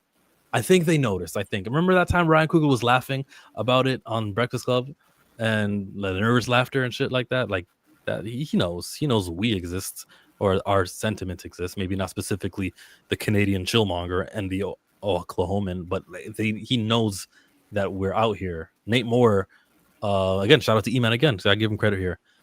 He asked Nate Moore about it, and Nate Moore was like, yeah, I know who you are. So they're aware. Yeah, man. Yeah. So we'll see. We'll see. I do expect to see a Black Panther in the next 2 Avengers films. Just who that Black Panther will be, I'm not sure. I'm not sure. Yep. Thank you all for joining us. My back is aching. I want to stretch it out. If you would let me. Pause. So no. Oh, I just said pause. My back is aching and I want to stretch it out. No, I want to stretch my back. I want to blow my back out, Darius. That's pause. Well, see, that in a moment before you even said it was a pause. You should have caught that it was a pause before. Anyway, we do appreciate everybody that was here. If you are new here and you liked what you saw, there's that like button. You can go ahead and hit that like button. He is Chillmonger. You go to his channel and hit the subscription button. I am Planet Fanatics. You can hit the subscription button on my channel as well. Like this video. It definitely helps both of us out. The audience, this community, again, is great. I love this community. I love hanging out with you guys, and especially when you guys make me passionate about shit. So, but we'll be back here on Monday for another week of the afternoon woke up. And so tell a friend to tell a friend to tell a friend, and bring somebody. Like, subscribe, share with your friends, and thanks for being a friend. We'll see you guys next week. Thank you for being a friend. Oh, yeah. Travel down the road and back again. Hey, so we started from the bottom, now we're here, girl. Oh, yeah. This is my part right here. Ooh,